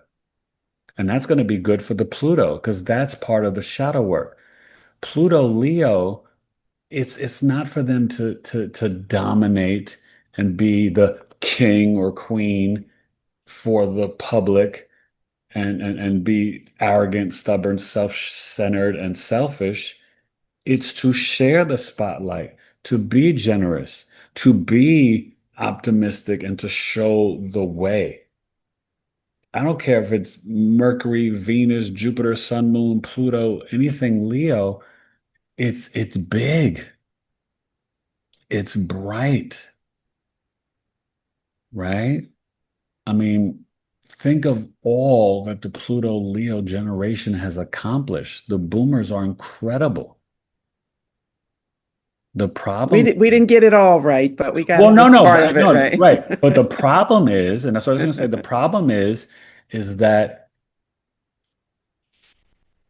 kind of being able to share the stage and spotlight, but also reaching back to teach the youth. Mm, Many have been, I got it. You need to get it for yourself. And that's not the authentic way to be. So the Pluto is now opposing, right? The boomers, you guys are going through the Pluto opposition. This is a deep time. So that Pluto opposition is saying before you really leave the stage and spotlight, have you been living authentically from your heart chakra? Are you being generous? Are you sharing the spotlight? Are you showing others how to be the regal kings and queens of their own lives? That's the assignment for any Pluto opposition, mm. right? And so, it's really, a very potentially a very cleansing healing time for the boomers, or it could be a very tragic, dramatic, sad ending time, Yeah. you know? So to me, this eclipse is really um, accentuating all the magical work you have been doing and have been prepared to do, so you continue to do it and know that you're doing enough. Your aura and your energy is so big that in itself is the statement, because you've been doing this work for so long. But there is that, kind of like dropping those little golden nuggets of wisdom and knowledge, the Jupiter Leo from your heart to kind of inspire others, right? Yeah. So that's all you have to do. You don't have to go out there and do cartwheels and show people birth charts, you know. You could just say, "You have such a beautiful smile," and just be like, "Are you a Libra?" And they'd be like, "No, no, I'm actually an Aquarius." You're like, "Oh my gosh, really? Wow, that's something. Do you know how amazing you are as an Aquarius?" And they're like, "No, no, tell me, tell me." And you're like, "Listen, you're going through a lot right now. You got Pluto in the North Node there. You're not just an Aquarius, you're someone that is here to pour out wisdom and knowledge for the collective. And make sure you love yourself, young lady, because you're beautiful." "Oh, thank you, Miss Jan. Da, da, da, da. Okay, bye. I'll see you next Wednesday, next Saturday." It's that simple. Yeah. Because that Eric, right there. Go ahead. I was going to say, I took that trip down south Hmm. recently and stayed. And that right there, what you just described, Yeah. as I was going from place to place looking, at potential relocation, Yeah. everybody, after like the fourth time, I said, okay, this is not coincidence. Hmm. The whoever it was that was there to show me and to do a tour Yeah. with me, by the end of the tour, they were begging me and I know, that's their job to try and Yeah. get people. But it wasn't about just, I could tell it was more like, no, we need you here. Hmm. Right? Because in the course of that, you talk, they ask you what you do and Yeah. all that. And of course, I'm sharing with them what Everything. I'm the proudest of, right? Yep. I'm health and wellness and, my family and the whole thing. And And they were blown away. it's it was like, well, you need to come here because we need you to come here and set up a training thing for health and wellness. And I'm like, okay. Yeah. Um, It's and divine that's assignment, right? well, yeah. And I came back home on the plane thinking exactly that. Hmm. Yeah, because that it was almost overwhelming, Yeah. but it was confirmation for me. Yes. So And you just said both of those words. Sometimes confirmation can be overwhelming, but in a good yeah, way, in a beautiful way. I love yeah. that. Thank you for sharing that. But that's what I'm saying. Like, you already are and you already do it. Don't put more responsibility on yourself, but just share that Pisces pixie dust wherever you go. You're a Okay. shapeshifter. You're an alien. You're foreign to this matrix. And that's how you're supposed to be as a Pisces rising. And Well, so you would know because you're because we need that, though, you know what I'm saying? It's like, that's, I told you Alana's about. Pisces rising, right? No, no, she's a Pisces. She's She's a Taurus Pisces rising. My sun. mother was the Pisces rising. And Okay, I that's knew somebody exactly was what I would Pisces watch. I told you, rising. just go into the Yeah. corner store. It would take a 3-minute walk. It could take 30 minutes because she had to stop, talk to every neighbor, pet every little dog. "Hey, Yeah, how you yeah, yeah, doing? Oh my God. Oh, I love your shirt." And 11, yeah. 12-year-old boy walking with his mother, you're like, "Oh my God, not another Right. conversation." No, no, no.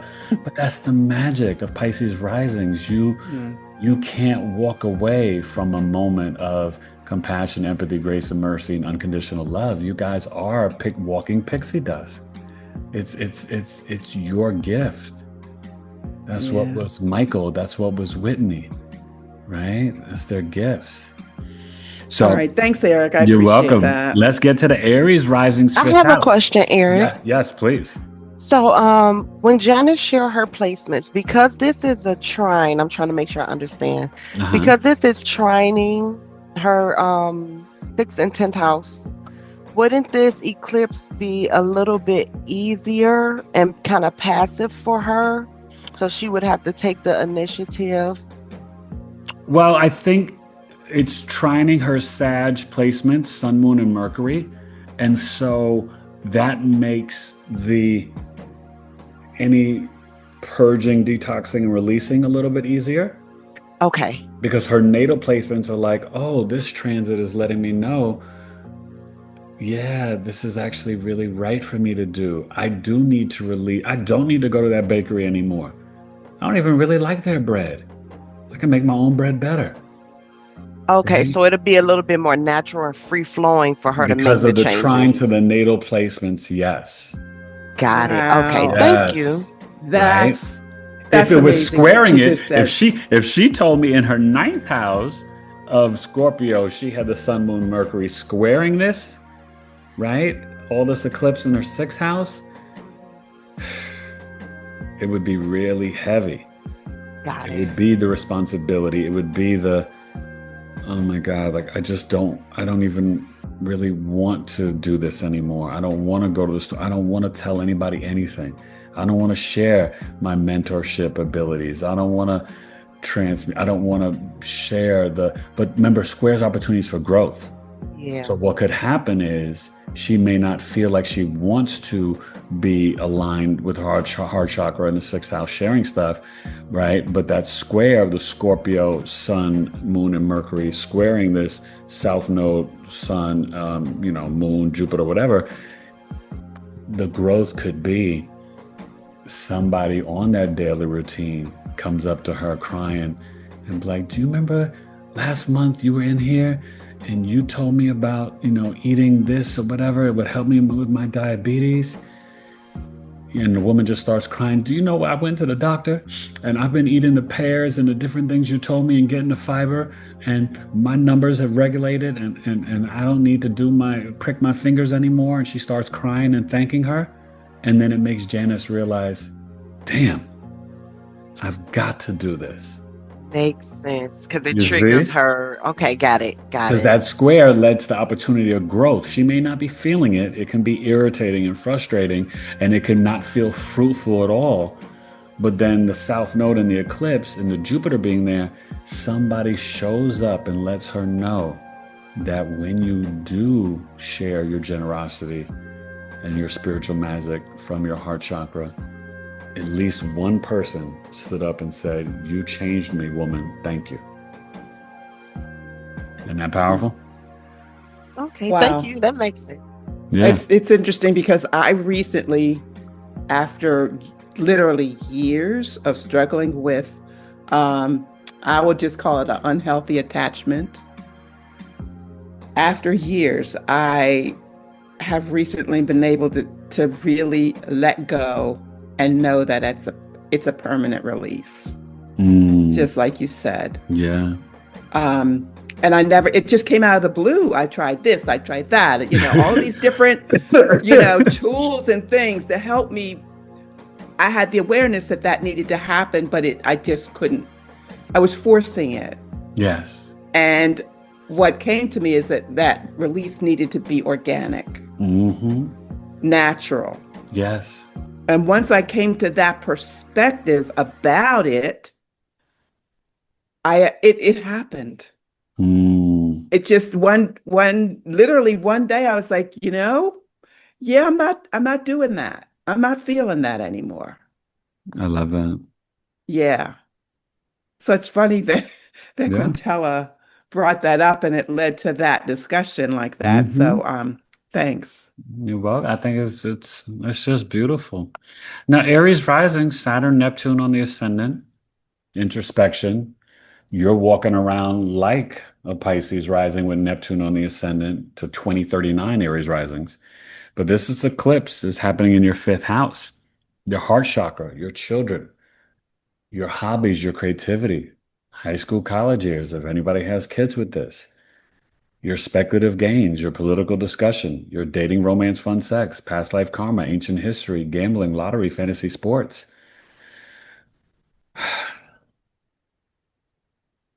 Aries risings, it's if you want to have children now, you can. Jupiter's there. If you don't, take precautions.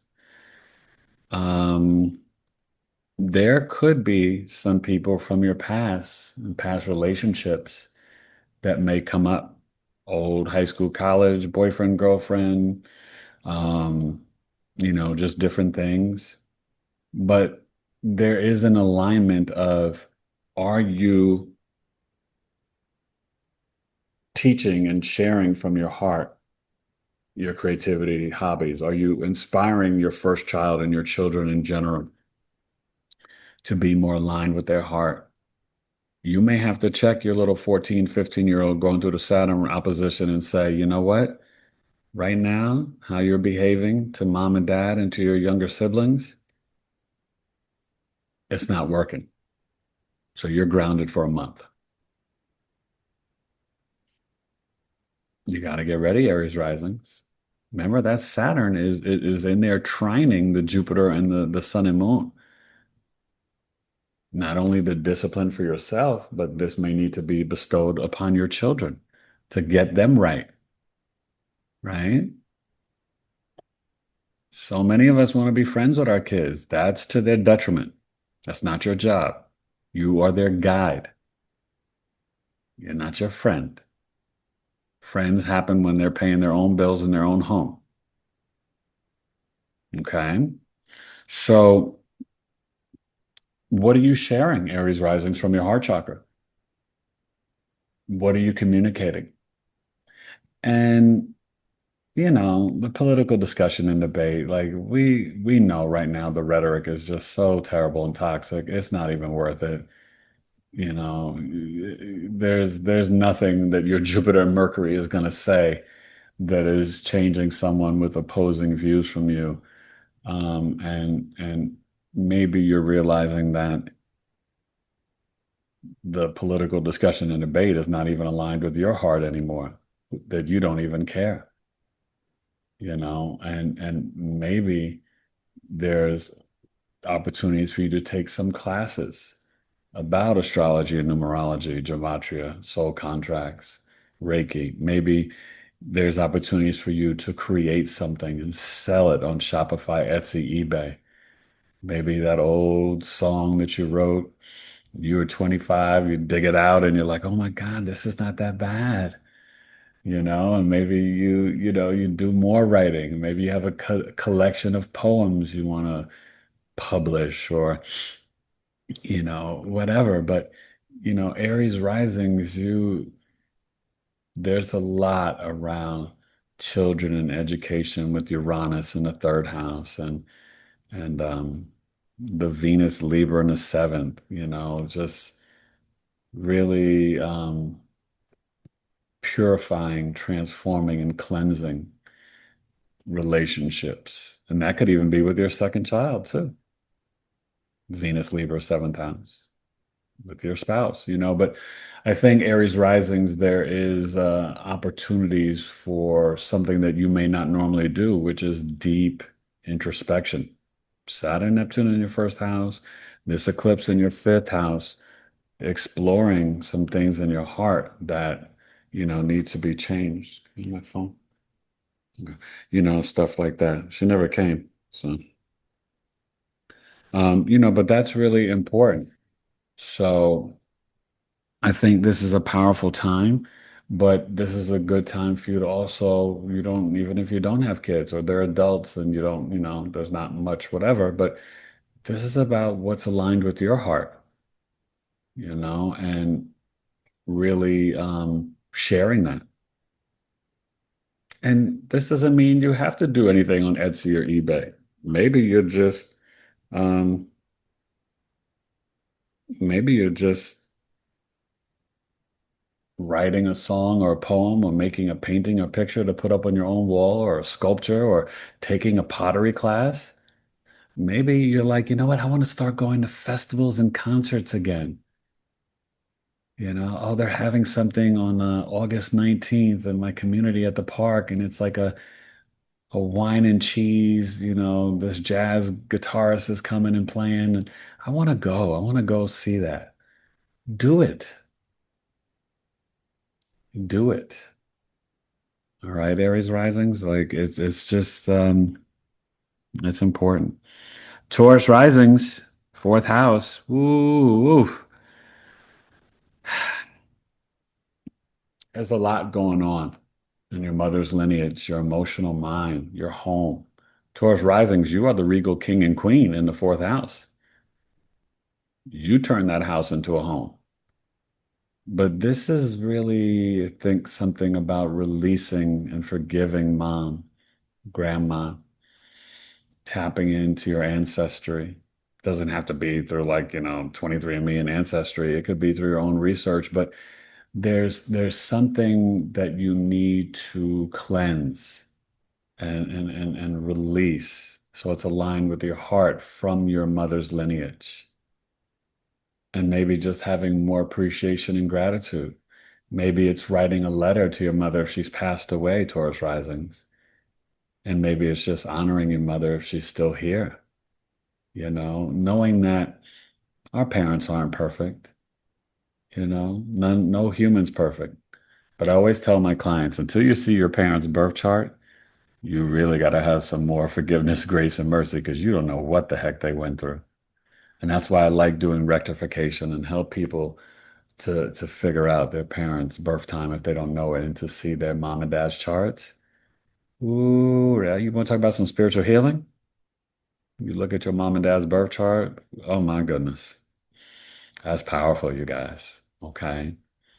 And I think for Taurus risings, you got a lot going on, with the, you know, Libra in the sixth, right? The Pluto North Node in the 10th, the Uranus in the second. This is around your work and your public image and how you earn money. And so maybe there's, doing on this eclipse some sort of writing that if you're not happy with your career, it's not authentically aligned with you, that maybe you've always said, you know what, I'm tapping out. I don't want to be, I want to work from home. Well, this may be the eclipse to spark that, to start that. At any time, right? The car has got brakes and a steering wheel. As a human being, if our life is heading in the wrong direction, by all means, take the initiative to be like, hit the brakes and do the Yui, because, you know, you got one time in your conscious mind to dance on this planet. Do it how you want to do it, right? I was going to write a screenplay when I was younger, and I'd started it, but I didn't finish it. I did other stuff, but a man's life is a dog story. And you want to live your life how you want to remember it. When I'm 85, still probably doing some astrology, sitting on a porch and just laughing and giggling, I have lived it how I've wanted to live it. So my memories, oh God, there's a party going on up here all the time. Sometimes people will just see me laughing. What you laughing at? Like, my journey, my life. And that's how you got to think about it. You are the director, the screenwriter, and the executive producer of your soul's journey in life here on planet Earth. So then take that and then live it how you want to remember it. That should be the mantra every day. When I get in those golden years, I want to be able to sit back and giggle, not have a big bowl of regrets and tears. So Taurus risings, think about that. This isn't just your mother and your mother's lineage and your emotional mind. This is from where you cometh from, your childhood upbringing, the comforts and conveniences in your home. But this is your childhood home, adult home, retirement home, your emotional mind, your homeland, your spouse's career. What Jupiter and Mercury are asking is like, maybe it's getting back to sharing with people what mom and grandma taught you from your heart in a spiritual way. Maybe it's now in your home as the mother or father, you start sharing the wisdom and knowledge from your heart in a way that you've never done before. And maybe you're releasing some bad habits you've, brought into your emotional mind in your home. But when the eclipses are on the angular houses for Taurus, Leo, Scorpio, Aquarius risings, you're going to feel this. You got to explore some stuff. Just like in the beginning, Scorpio risings, yeah, there's some things that you may need to write a letter to dad. Forgive him. You can even forgive the authorities in your life and the government. What did Lauren say? Forgive them, Father, for they not know what they do. That could be the forgiveness for their unrighteousness and their evil. Because when I tell you time's up, time is up. It's not happening one day, but you are going to see things are chipping away, right? You're seeing some interesting things. Pay attention. When they say the world's a stage, this is theater. Get your popcorn ready, right? What did T.O. say? Get your popcorn ready. That's the rest of August. Don't think it's not. So Gemini risings. All right. So make sure we mark it down. It's high. Gemini risings. You're dancing in your third house. You already got the Uranus on the ascendant, Venus in the fifth, really positive for the children, and exploring your creativity and your ancient wisdom and knowledge. You have the favor, Venus Libra, and it will retrograde October 3rd to November 13th from Scorpio back to Libra. This eclipse is in your third house. Local community, neighbors, neighborhood, 50 miles closer to home, transportation, car, bus, train, Uber, moped, motorcycle, Mutt and Jeff, your younger siblings, cousins, the extended family, your parents' cousins. Gemini risings, you already know what you're dealing with Uranus. Your mantra is being comfortable with being uncomfortable. But this eclipse, sales, marketing, advertising, your skill, self-efforts, and social media, this is really like, oof, how are you showing up? Are people playing with your heart? Are people, trying to diminish your light? Because one thing about Jupiter being here, it's going to say for this year, it's time to step, show out, and step out onto the stage. Whether it's whatever skills you have with your reading, writing, and communications. But is your heart aligned with it? There's something that is not aligned with your heart that it's time to release and let go. It could be just your neighbor, your local community, your siblings. Maybe it is moving. Maybe it's the adult relationship with mom. Maybe there's a message you need to Mercury, Jupiter share with your mother from your heart so that you can get more authentic and aligned. And maybe it's something with love and forgiveness, something that's generous, but something that's also course correcting. Mercury Leo can be very direct, like it's Mercury in Aries. Mercury in the fire signs is very direct and blunt. But in Leo, it needs to, on the high vibe, come from the heart.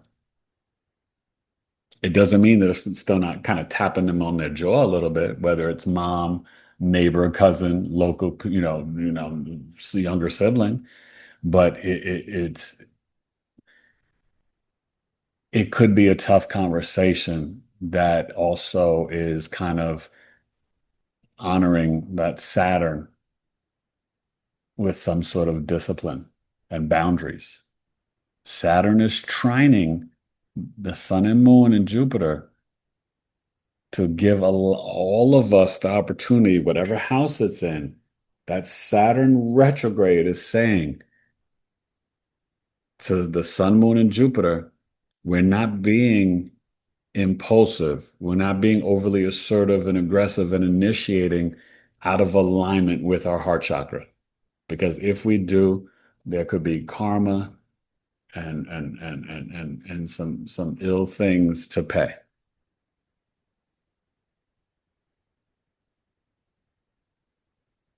Remember, Saturn wants to give you more rewards than Jupiter and Venus ever can. Now, this Venus is opposing Neptune. The Mercury is trining the Neptune. But the Saturn is telling Jupiter, Sun, and Moon, like, hey, it's all right to have boundaries. Their wisdom and knowledge is different from yours, and you all can agree to disagree. This is from the older sibling to the younger sibling. Aries, Leo, 11th, 3rd, you know? But we have to realize that that trine is letting us know that applying retrograde Aries, applying discipline can be good for your mental health and your spirituality at this time. If it's not aligned with your heart, right, then it's another love TKO. Like we gotta let it go, right? The sun and moon, yeah, it's mom and dad, but it's the internal and external self. Your south node is like, if it is not spiritually aligned, then we got to cut it off. If it's not authentically connected to our heart, our skills, our creative self-expression, this is so Gemini risings, you have the opportunity to get it right so then you can be generous and step out into the stage and spotlight because you're not worried about what the neighbor, the cousin, the sibling, the community has got to say about you. You've put up the healthy boundaries so you have peace of mind and you can Neptune Aries dream bigger. Venus Libra, fifth house, like create, do it. Does that make sense?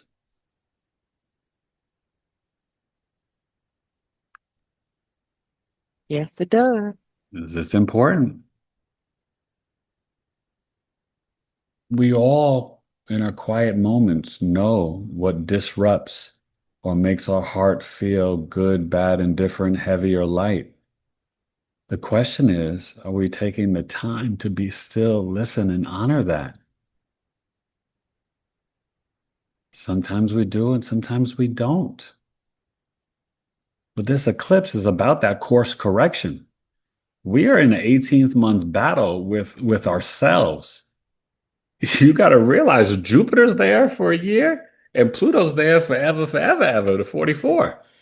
This is to really make sure you're sure that you're being authentic, being with love, being with gratitude and joy, because it's going to be part of our survival from now to 2030 to 2044.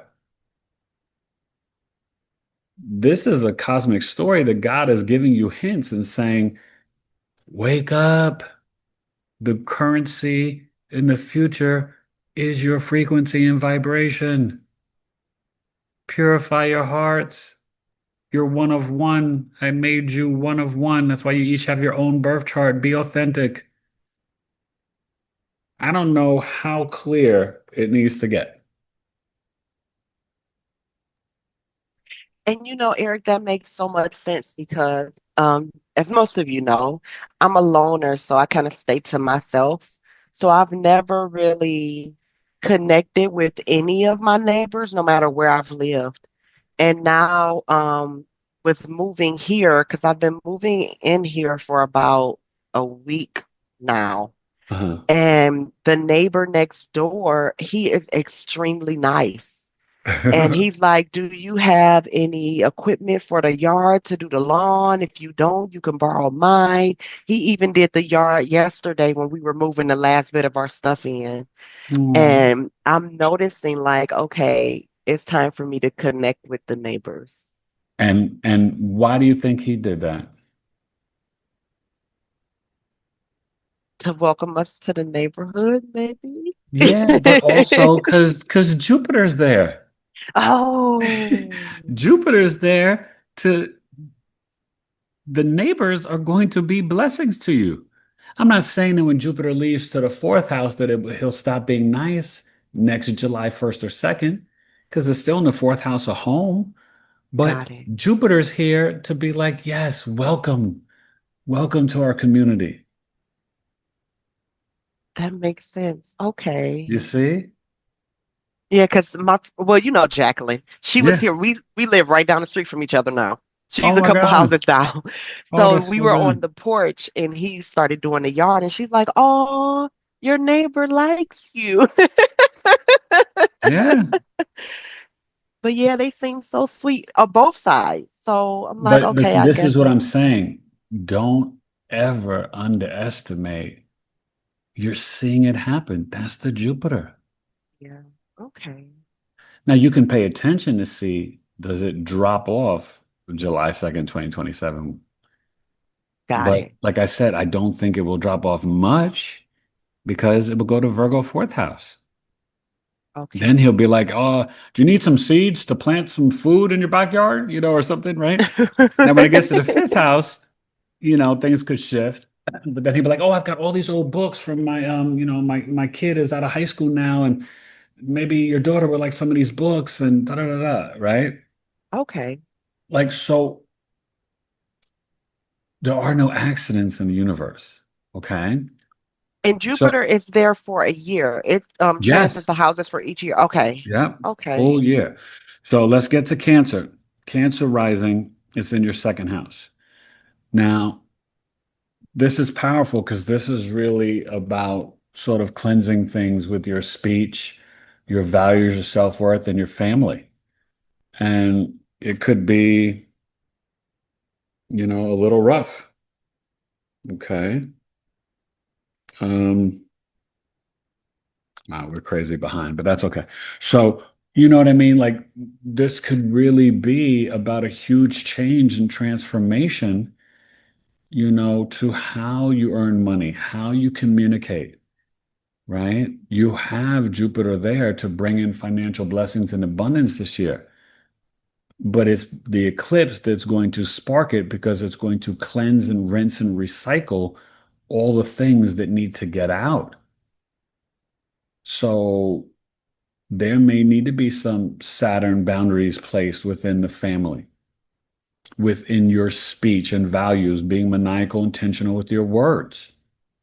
Okay, Cancer risings, like this is important because in order to get the bag, like the young kids say, there's some things, and the sun and moon are there and the Mercury. So that's like your siblings and mom and dad.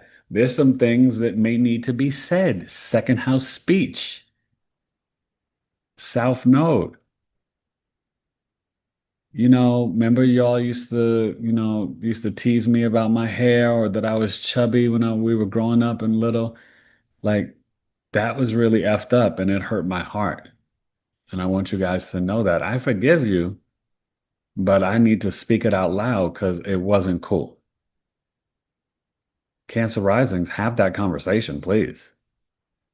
The chart is supporting you to do it, but it's going to allow you to manifest, to get the bag, and to share your authentic truth, Jupiter, wisdom, beliefs, and philosophies that can lead to more wealth and abundance. And there could be an inheritance for you this year too, Cancer risings. Just be mindful of that.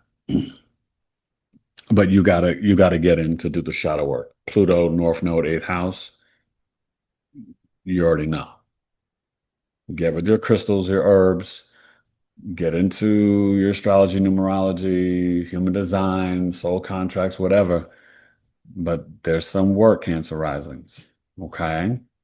Leo risings. It's on your ascendant. You know, this is self-love on steroids. This is really forcing you, because fire and air signs are naturally introspective, forcing you to explore your own aura, your own heart, your own self, right? The shadows will be the mirror of the seventh house, relationships, business partnerships, and marriages, even when you go shopping in the marketplace, right? This is where we've got to decide, Leo risings, how am I authentically aligned with my own heart? Leo risings are big. They're confident. They're swagger. They're about the children, even if they don't have kids. So what is pleasing to you? How do Jupiter on the ascendant this year in the South Node, it's all about self-love, but it's all about the healthy ego. But it's time for you to step up and step out. When Jupiter and Mercury are there for this eclipse, and at this time in this year, Jupiter's there in the South Node for 18 months, it's asking you to you got to step out onto the stage in the arena. You've got to teach or learn. You've got to share your wisdom and knowledge and philosophies. And it could just be maybe you're talking about, you start sharing things about your favorite films or why you like this or that or what lights up your heart. Maybe you love traveling or going on road trips. Maybe it's something about Jupiter on the ascendant, Leo risings, that can also bring in children, just like the Aries risings. Maybe you're ready to finally, you did the shadow work and maybe you're ready to align with that partner and form the power couple. Everything has to be aligned with the heart chakra and authentic. But you have to speak your truth, Mercury and Jupiter. So this could be a powerful 2 weeks, Leo risings, where like you letting people know about themselves, but maybe it's because you haven't been saying anything for so long. Maybe you were afraid of the emotions, Mars, Cancer, 12th house. You may need to say something and then go home and cry for like 5 hours later. That's okay. But the conversations can be very healing. Venus, Libra, third house, especially with the siblings, cousins, and adult relationship with mom. And maybe it's time to write your book. Saturn, Neptune, ninth house. Okay. Virgo risings. Ooh. This is your 12th house and the Pluto North Node in the sixth. Virgo risings, we're exploring the subconscious, unconscious minds, the dreams, the fantasy, the bedroom, the hidden talents, hidden enemies. This could illuminate some people who have been really very jealous of you. And sometimes when we're quiet, we kind of know the frenemies. We kind of know like this friend, they're a friend, but they're a little bit more like an acquaintance. You're not calling them if the sugar honey iced tea hits the fan, you'd call on the other two. But this one, there may need to be a letting go or a release or letting them know that you see them and you're not going to accept that anymore. And they have an opportunity to change or they got to go. And Virgo risings, your hidden talent is you are very talented. You're funny. You're singing in the shower. You can draw. You can paint. You're just like, swagadocious. But you just keeping that in the bedroom and in the shower. Maybe it's time to get out there and start the podcast, to start singing, dancing, rapping, drawing, painting, just creative self-expression. Maybe it's time to go on a spiritual retreat or trip. And maybe it's time for you to start your dream book and the subconscious reprogramming. This is going to tap you in to be the messenger, Jupiter, Mercury for the collective consciousness. Your ancestors want to connect with you. They want to guide you. your pets that are gone, and doggy or cat or bearded dragon heaven want to connect with you. Okay. It's okay to be in your bedroom and just be still and think and put down the TV remote and the cell phone and contemplate who are you, but what's pleasing to your heart and your soul.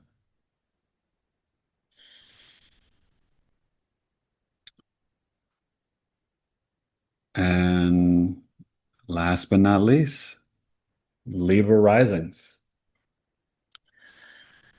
You know, this is your father's siblings, your hopes, dreams, and wishes.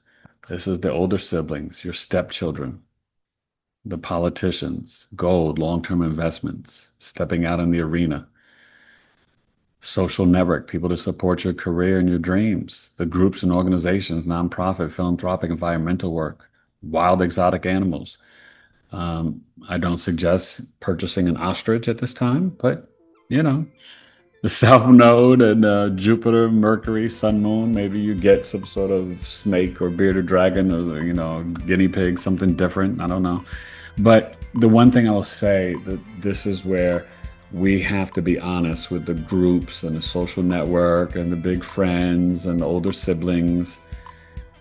There could be some jealousy, ego battles revealed, or maybe you've already known about them. Maybe you've just swept them under the rug because you're like, oh, I love my big sister, I love my big brother. Libra risings, they want to keep what? The harmony, the peace. And you got Venus in the ascendant. So right now, this is all about the self-love so that you can speak the truth to your dad's brother, your uncle. Always sees you, calls you chubby cheeks. Uncle Michael, I'm not the chubby 13-year-old girl anymore. And I don't like when you say that. Right?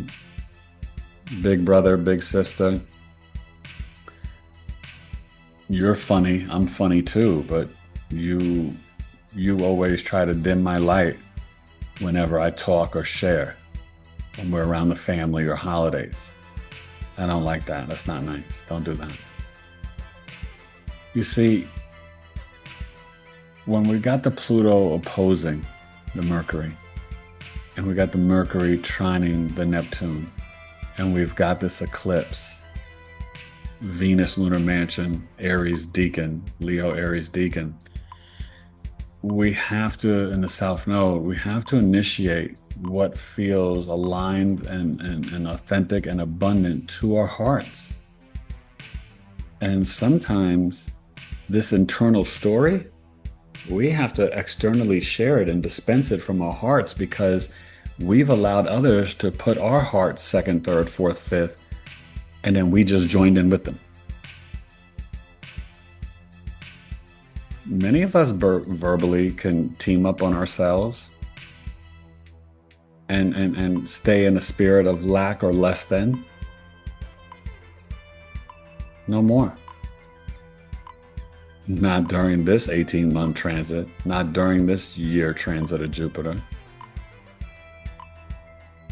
You have to think of the beauty of Pluto and the North Node, and they connect November 16, 2027. And then November 12th of this year, and then 3 times, the South Node and Jupiter will connect in 2026, and then other times in 2027. We have to see that this is really all about authenticity and the heart.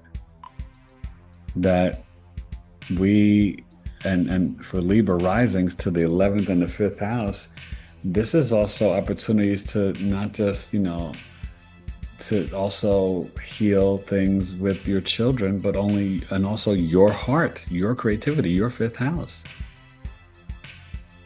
And so this whole cosmic dance, you guys, is so, these are portals and parallel timelines and dimensions that are opening.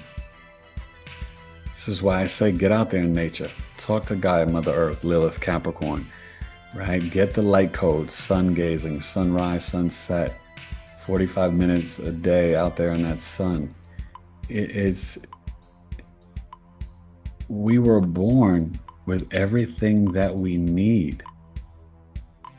All these so-called advancements are counterintuitive and counterproductive to who we are in God's eyes and what we need. I remember an old pastor, I think Miles Monroe. I think he's Barbados or Bahamas, Christian pastor. But he said something so deep. He's like, think about how detached we are from God because we have all of these laws. That man has gotten so far away from source that man cannot govern itself without laws. We're not righteous enough to respect our neighbors and to not covet thy neighbor's wife and to not steal, rob, and kill. That we need laws to threaten us to not misbehave.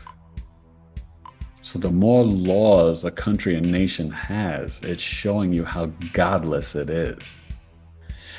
Ooh, let that sit and dance in your heart and soul for a second, because you're like, damn. Because my brother that I used to work with at my school, he's from Jordan.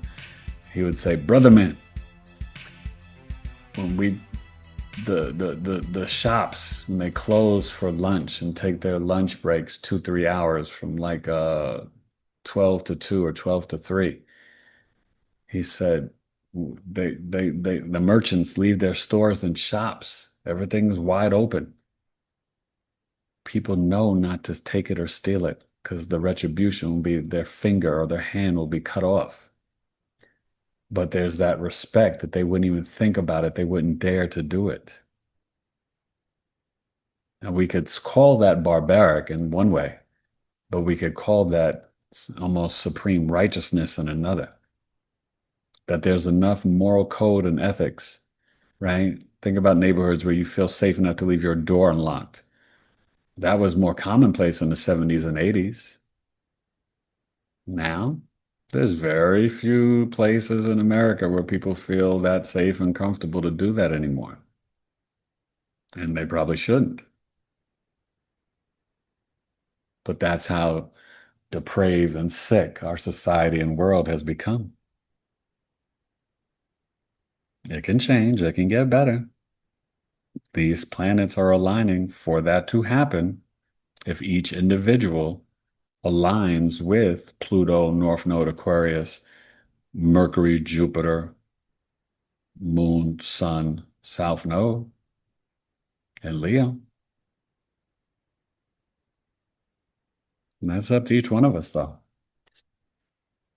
But Libra risings, there's an opportunity to start the process to getting that extreme wealth, to sharing it with groups and organizations, to teaching classes and lessons over the internet, to learning over the internet, to having success with your gold and your long-term investments, to seeing the truth about the politicians, or maybe starting your own freaking political party of peace. Libra risings can start the peace party, the justice party, but I really, I think in closing and looking at this, and if you guys have any questions, please ask now. But I really feel that a lot of the lies and unrighteousness, they're gonna have to deal with some karmic retribution, and not in the afterlife. It's gonna start now. I'm not saying all of them. Some have too much power to manipulate and this and that, but I think even that can start to dissipate. There's a sense of Neptune, Aries, Uranus, Gemini There's Jupiter, Leo. These are three masculine, fast-moving, child-connecting energies that the souls, I already told you, the betas, they're too young, but the alphas and some of the Gen Zs, they're not down with this AI and artificial intelligence. They're not down with the religion and the politics. They're not down with the hustle 9 to 5. They see through it.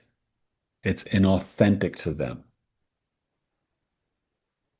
And maybe Pluto, Virgo, Libra, Scorpio, Sag, Leo,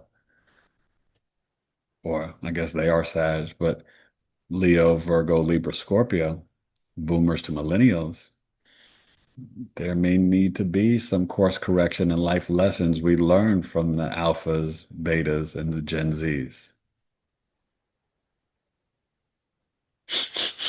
They smell the BS.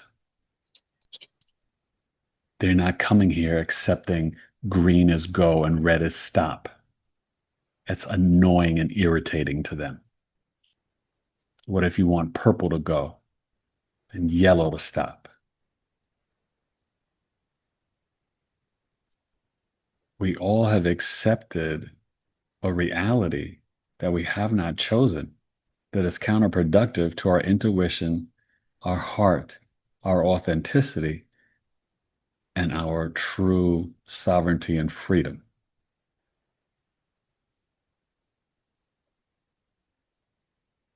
And as they say on, I guess, the TikTok lives, I'm landing my plane there.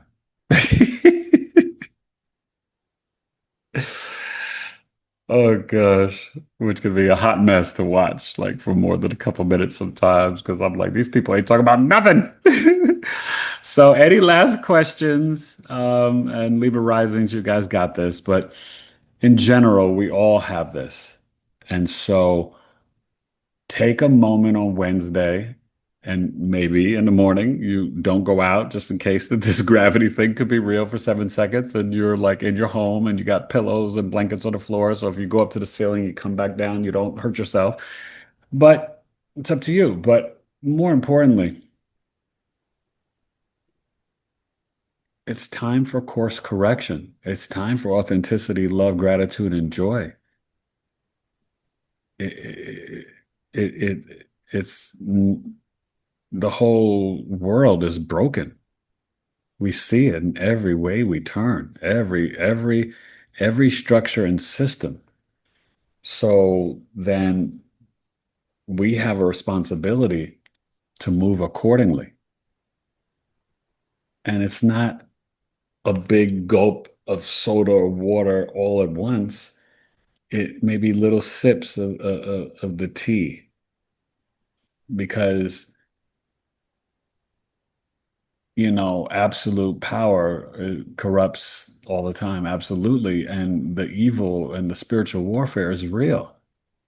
So we have to be smart and safe. We have to have discernment. We have to become our own media. We have to become the president leaders of our own lives. We have to become more sovereign, try to grow our own food, right? Be connected spiritually, stay in gratitude and being thankful to the ancestors.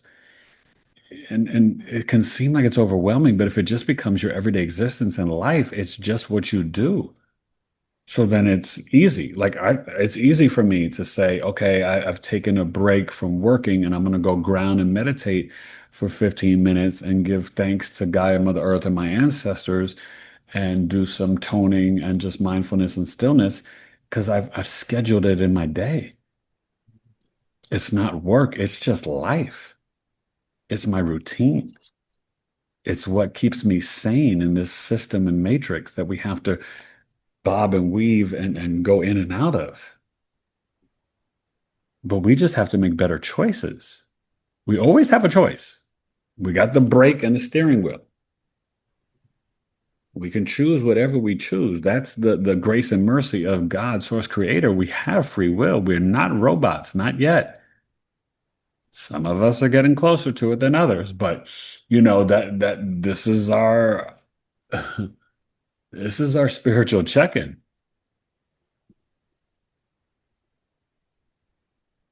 So Any questions or comments on this chart? Any rising sign? Gail, Carl, any of you guys, Jackie, anybody, anything that you want to ask or think about?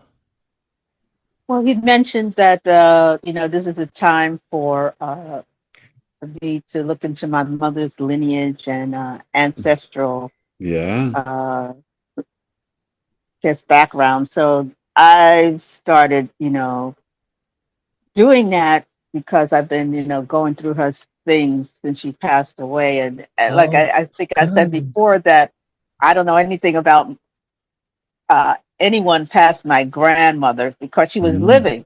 So yeah. anything past that, her mother, any siblings that she had, have no idea.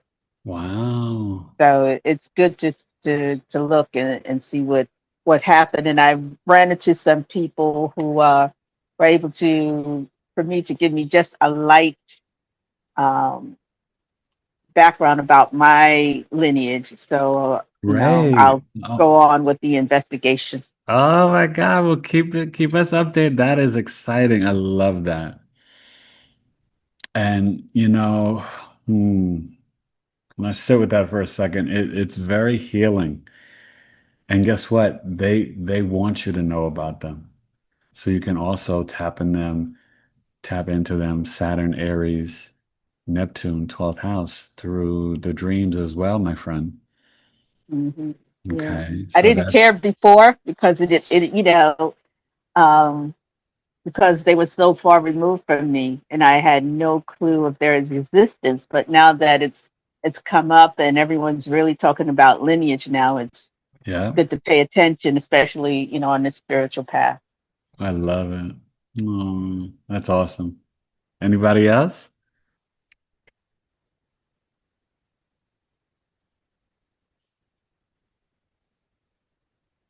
You good, Yolanda and Carl? I'm good, thank you so much. It was lovely. You're welcome, Carl. And Carl, remind me, what's your rising sign again?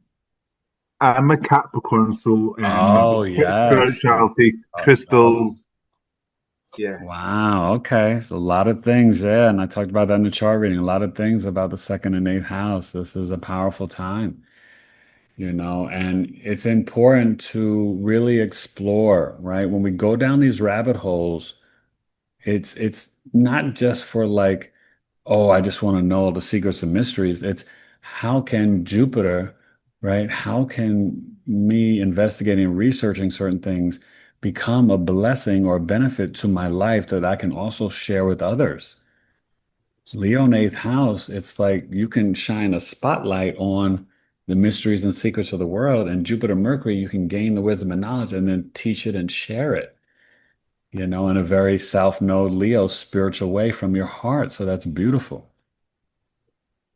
And that's even exploring, right? And you're already there with the sea moss and the ashwagandha and the burdock root and spirulina and the gems and the minerals and crystals. And, I'm sure in Scotland, your water is probably better than our terrible water here in America. I don't know. But, we all have to find ways to purify and cleanse whatever we can. Our food, our water, our hearts, our emotions. And remember, I always say tears really, they cleanse the soul. So embrace the crying because we all need a good cry now and then. Maybe a little bit more challenging for us with the Capricorn Sun Moon risings, but it's okay. We got to do it. And even Aquarius Sun Moon risings, that's Saturn energy, but it's very healing. And I feel like these are windows. Well, think of all these planets in masculine sign. The only thing, the sun and moon are changing right now. The sun's in Leo. But Venus is in Libra, so the only thing really, and the Mercury's in Leo, the only thing that's really at this time feminine is Chiron and Mars, and they're sextiling each other to go within to heal the wounds and to heal our sensitivities, feelings, and emotions in our emotional mind, to speak lovingly to ourselves, Chiron, Taurus, self-worth, values, throat chakra, introspection. it's really a beautiful, fascinating time and chart. Like, eclipses, I'm not gonna lie, this can be rough. There's gonna be some bumps in the next month. It's just what it is. It's real.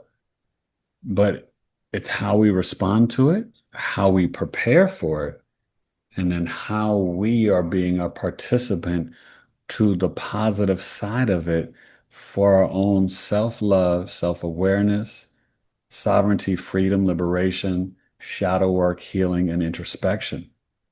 We're not powerless. We're not victims in 3D or 5D. I give you this information and knowledge to be self-empowered because all of you are amazing. So, well, let's not get into any victim stuff.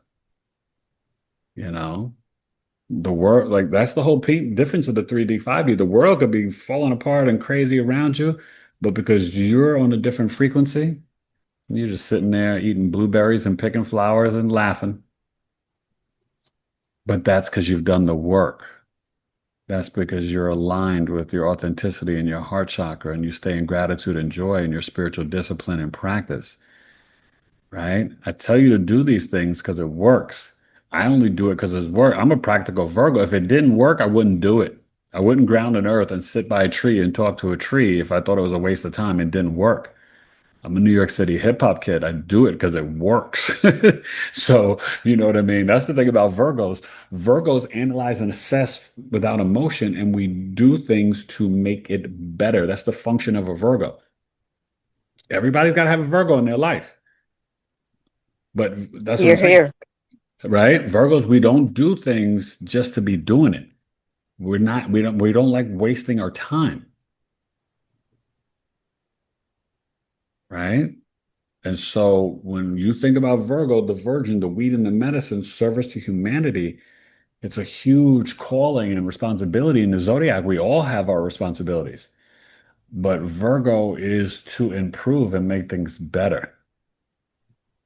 So if a Virgo tests it, tries it, now, and I also tell you also, right? What works for me may not work for you, or you may do different twists, right? I like toning, grounding, earthing, ice cold showers, meditation, breath work. You may like red light, infrared saunas, cycling, hiking, Bikram yoga. It's different, but it's still the same.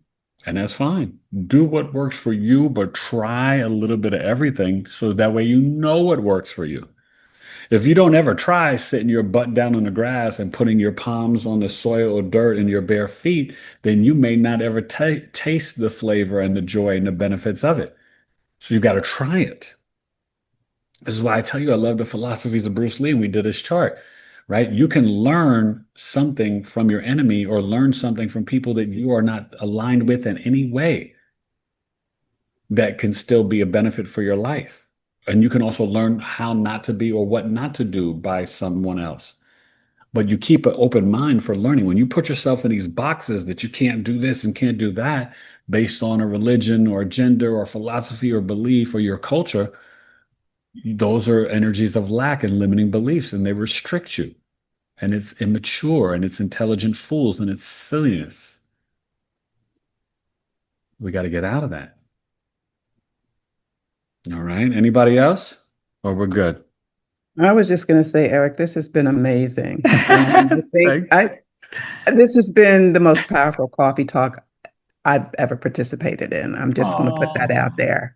Thank you. And then also that you referenced, the next month and how it could get a little rocky, a little bumpy. Yeah. And you need to choose whatever tool or resource you need for you. But Yeah. I will say this, that no matter where you are, or who you're with, or what's going on around you, there's one thing that will always, always, always bring you back, and that's your breath. Yes, always. And It that's what, goes with you yeah. wherever you go, Thank you. right? You Yeah. always have it, and you're only 3 breaths away from peace. I love that. And that's Yeah. what this is here right now. This Uranus and Gemini. Gemini is your lungs. Uranus is higher consciousness, the central nervous system in the back of your neck, the downloads. It's unpredictable and chaotic, but when you allow yourself to take conscious breaths Yeah. and you regulate your nervous system, you can reset things immediately and bring back the principality of peace like Yeah. that. Yeah. So It thank you. never fails you. That's right. And that's what people need in times of chaos. And that's the times we're in. They need something to turn to that will not fail them. And your breath will Mhm. never fail you. I love that. All right. Mic drop from Janice. I think we're good. Anybody else? Any questions or comments or anything? I think that's Eric, what's your time difference? Right now it's 2:53. What's your time there? oh, I'm 3 hours. I'm Pacific. Okay. Okay, thank you. Yeah. Yeah. So three hours behind. So it's 11. Yeah. So we were a little behind today, but we got caught up in hiccups and stuff, but that's okay. So this was great, you guys. I love you guys. And I want us all to remember that we we have all that we need. We are giants. We are not less than. We are love. We have the capacity for unconditional agape Christ-like love, compassion, empathy, grace, and mercy, patience for ourselves and others. Let the Venus Libra fall back in love with yourself again. Let the Uranus Gemini breathe again. Let the Mercury, Jupiter, Moon, Sun, South Node, and Leo bring you back to that play and that joy again. Let the Pluto and North Node and Aquarius bring you back to what shadow work and healing and introspection can really do to inspire you to be a part of the collective and to embrace real freedom and liberation. And let the Saturn, Neptune, and Aries inspire you to be the I am, to be sovereign, to know that you are strong, you are brave, you are courageous. Let the Mars and Cancer to explore and feel the feelings and your emotions and to hold on and to protect and love your family.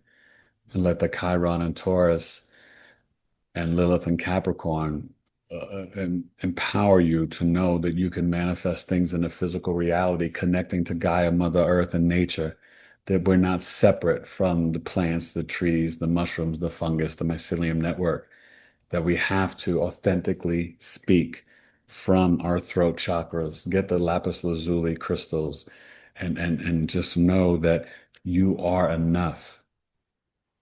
You were made perfectly, and you are more than enough. And we have to know what is it that we really value.